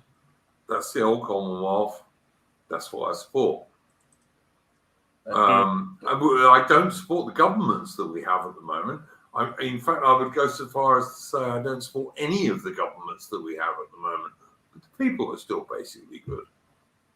Do you know whatever happened with because there was talks about India like having something with the Kanzuk thing? Do you ever know what happened? India has increasingly come across to our side because they don't like China either.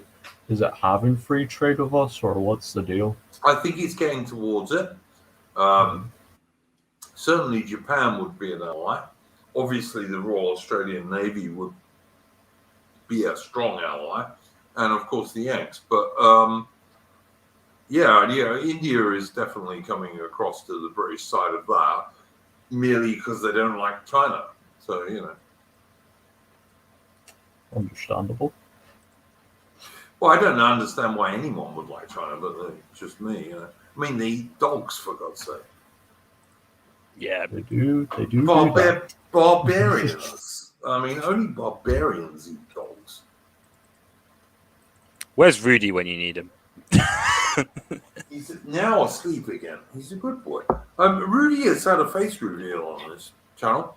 Go back 4 or 5 streams and you can find what he looks like. He's a very handsome little chap. Much more handsome than me. And he's a rescue dog, and he is 12 now. But thankfully, cross-Jack Russells live very long lives. Like the oldest dog ever in history was a Jack Russell of about 23. So I very much hope that Rudy will be with me for a long time. He's my little furry mate. All right. I think it's probably reaching that point at which I should wind down and head we off. But good chat, guys. Yeah, no worries, guys. We're gonna wrap it up shortly. We might go for like 25 minutes or so, but that'll be about it. So it's up to you. I'm pretty tired as well. So. Yeah. Good chat, guys. Tristan, I hope you enjoyed your debut, and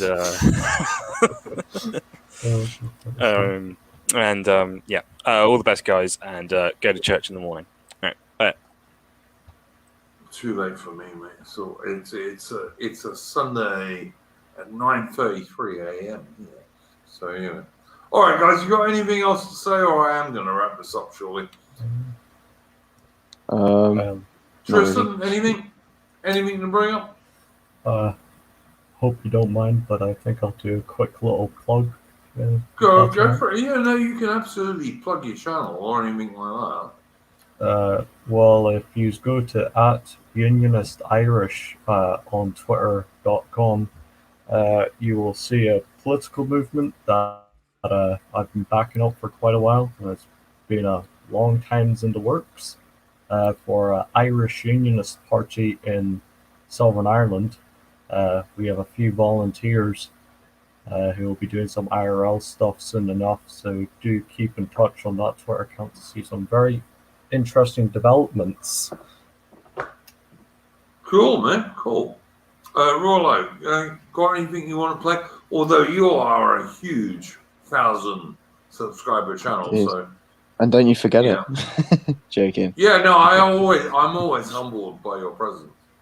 You can tell, can't you? Oh, it's only 1,000. It's not that much. No, come on, you must be on 1,013 by now. I've gone down by one on the stream. I think I said something a bit cucked and someone unsubbed. I've gone Well, down to 1,041. you were being a bit cucked on the England football team, it has to be said. But yeah, go on, carry on. Well, no, my position on that is I'd support England no matter what because I'm a English guy. Would you prefer them not to kneel? Of course, I would prefer them not to kneel. I mean, Wow, that's all I really needed to say, wasn't it? Really? I prefer they did. Of course, I prefer they didn't kneel. I mean, I don't support. Cool, fucking thank you. BLM, That's right? all I really needed to say. Damn, I wish I'd just said that all early.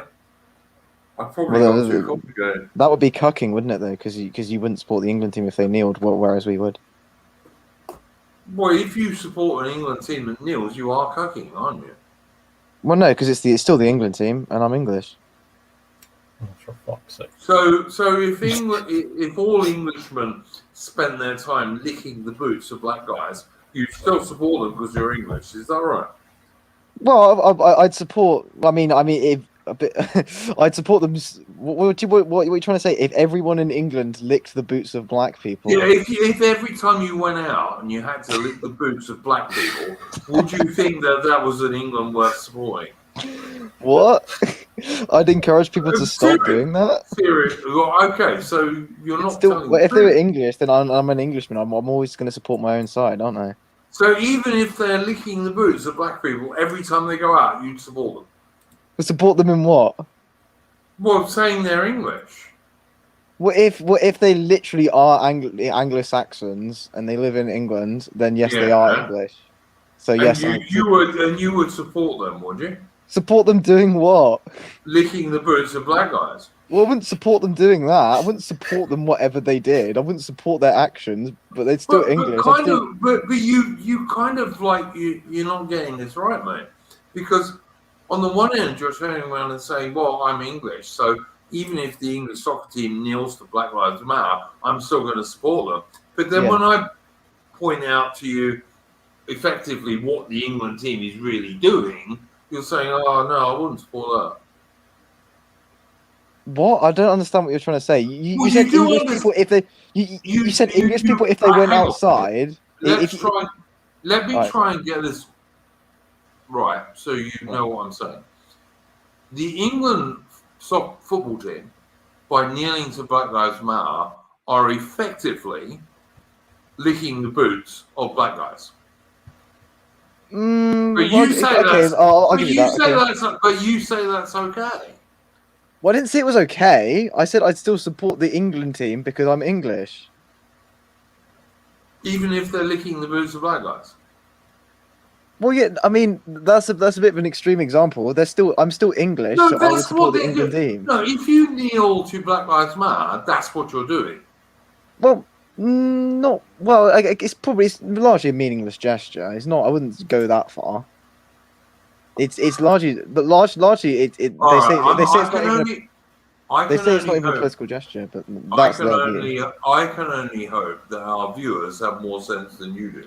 Well, yeah, I'm not even sure the question you've asked, to be honest. So, I mean, all right, I'm going to try. All right, I'll try it once more, as simple as I can.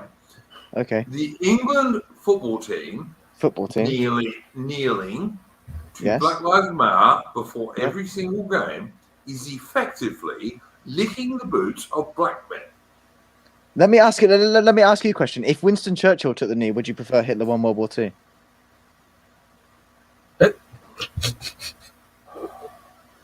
It's a serious question. Serious question. That's a difficult question to answer. If he had, that would be a difficult question to answer, to be honest. Oh my word! But he never did that, so it's a hypothetical, isn't it? I mean, a better question: ask me something about someone modern. What do you want? I mean, you don't support any modern politicians. Ask me something about someone modern. Bob's of Queen Elizabeth II done it. I swore allegiance to Her Majesty Queen Elizabeth II twice. So there we go. Yeah, but what happens if she done the BLM thing? She'll never do that. Yeah, but what if she did? Then I would disown her. You disown her? Yeah, absolutely. If she supported Black Lives Matter, yeah, I'd disown her. Sorry. All right. End Well, of story. She's the godmother of authority. I support Queen Elizabeth II as the titular head of the British people with like 1,500 years of history behind her. If she ever did that to Black Lives Matter, I would say, no, sorry, can't do that anymore. But she won't. She'll never do that. She's good old Liz is a good girl. She will never do that. And her father was a good man who fought. Maybe Charles would. God rest his soul. Yeah, who fought in the biggest battleship battle in history. Sorry, let me go back to this because Roland, ask me a modern question rather than one involving Churchill. And I'm not the greatest fan of Churchill, as you very well know. We've already asked you the QE2 question. I can't think of anything else. So you can't find an equivalent of the English football team, like kneeling and virtually licking the boots of black people every time before they play a game. Hey, you can't find a modern version of that. I've got a good one. Who do you think should be in charge of the Tory party after wars? Who do you think's the best candidate? I voted for Dominic Raab in the Tory leadership election. I don't think he's too bad. Yeah, Raab, not too bad. Yeah, I don't hate Raab, I must say.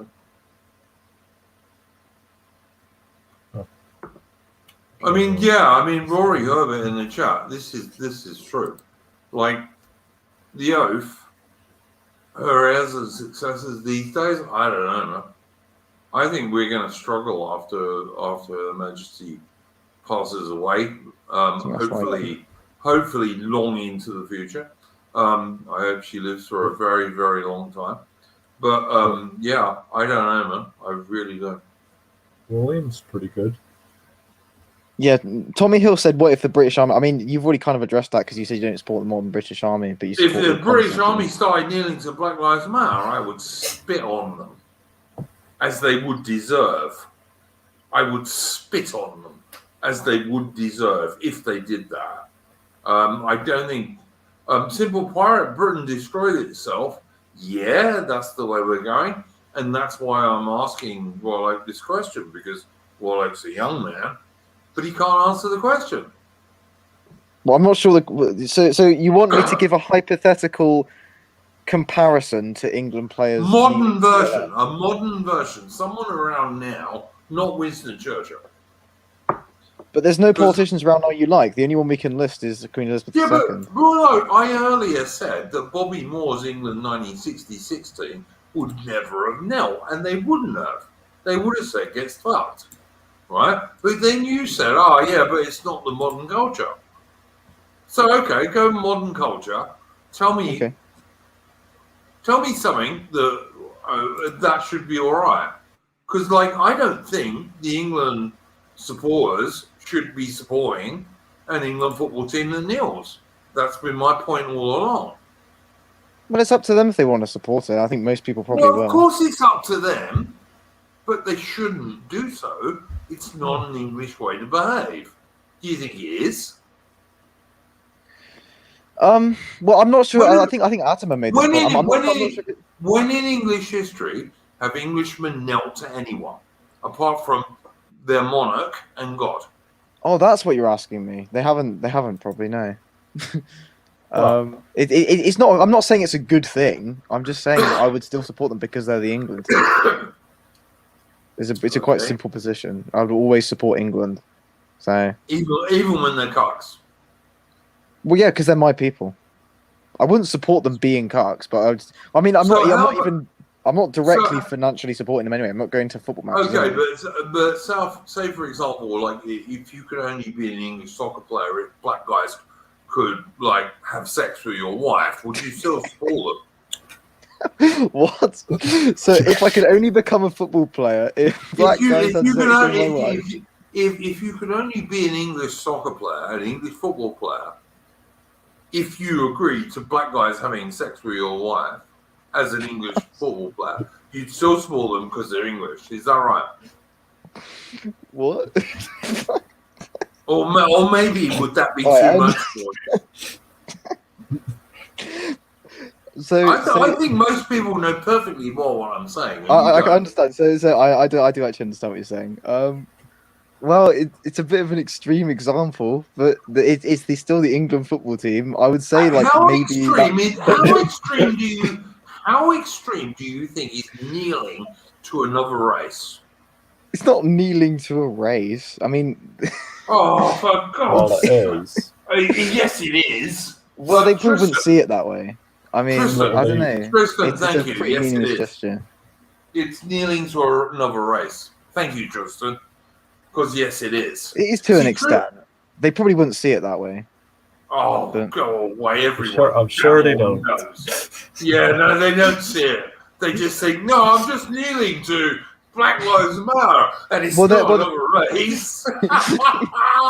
Well, no. They probably think, oh yeah, I'm kneeling in favour of equality, which I think, which the football players would think is a good thing. But So you know that's probably what they damn- think, but if they you know think anything at all. Rollo, you're a clever bloke, and you know damn well that that's not true. Well, I'm not a supporter of it because I know what the Black Lives Matter organization stands for. So do I, But I am they're- absolutely convinced you don't believe that for 1 minute, really. Okay, so if you ask Harry Maguire why are you kneeling, he's going to say I'm kneeling to the black race. He's not going to say that, is he? That's not what he thinks. He thinks But that it he's is kneeling. what. But you know damn well. I don't know what his that opinion of he- it. I don't know but what you his know opinion damn- is, but I imagine but it's not. He's you- kneeling. But you know damn well that's what he is actually effectively doing. He would say, "I'm bending the knee to support black people." I'm not which sure if he'd is say that. effectively Well, bending no, the knee but- for a race. Well, we're trying to guess Alright. what he's going to say here. He's going to say I'm bending the knee in favor of equality. He's not going to say I'm bending the knee in subservience to the black race. No, he wouldn't That is say in that. fact- Ridiculous. That is He'd in say- effect what. But that is in effect what he is doing. And unless you're an absolute moron, everyone knows. Well, it doesn't that's what he's matter doing. what in effect he's doing. It doesn't matter if what in effect he's doing. It's what he thinks he's doing. I think is more important. All right. All I'm going to say on this one, gentlemen, is that our ancestors would spin in their grave if they saw British people doing that, or if they saw British people supporting people who did that. And on that note, I'm going to play us out of a tune. Well, that's probably best. Really, it makes me angry, mate.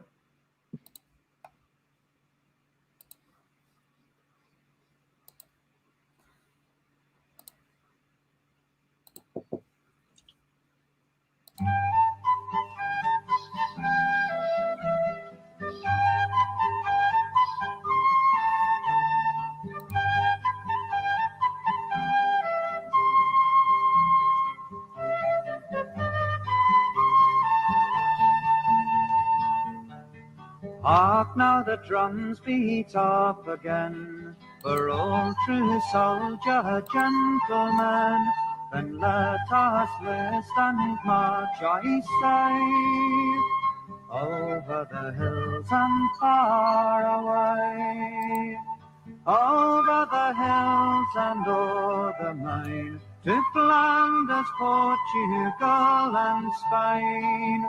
Queen Anne commands and we'll obey, over the hills and far away. All gentlemen that have a mind to serve the Queen that's good and kind, come list and enter into pay, then o'er the hills and far away. Over the hills and o'er the main, to Flanders, Portugal and Spain. Queen Anne commands and we'll obey, over the hills and far away. No more from sound of drum retreat, while Marlborough and Galway beat the French and Spaniards every day, when over the hills and far away. Over the hills and o'er the main, to Flanders, Portugal and Spain, Queen Anne commands and we'll obey, over the hills and far away.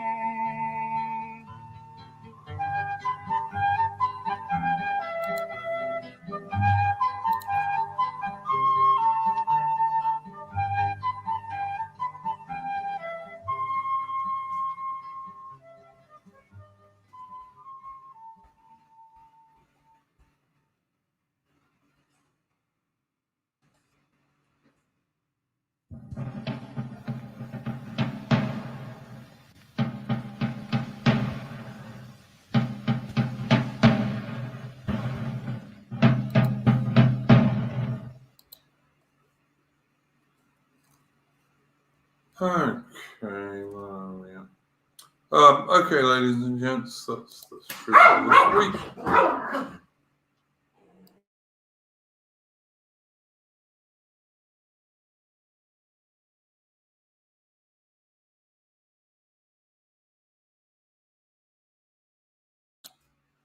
Okay, ladies and gents, that's the stream for this week. Thanks for joining us. Don't forget to like and subscribe, and we will see you next week. And Patriotic Archive, great channel. Go and subscribe to it. Yeah, Rudy always has something to say. He's a good dog, and he's good. So anyway, good night, guys.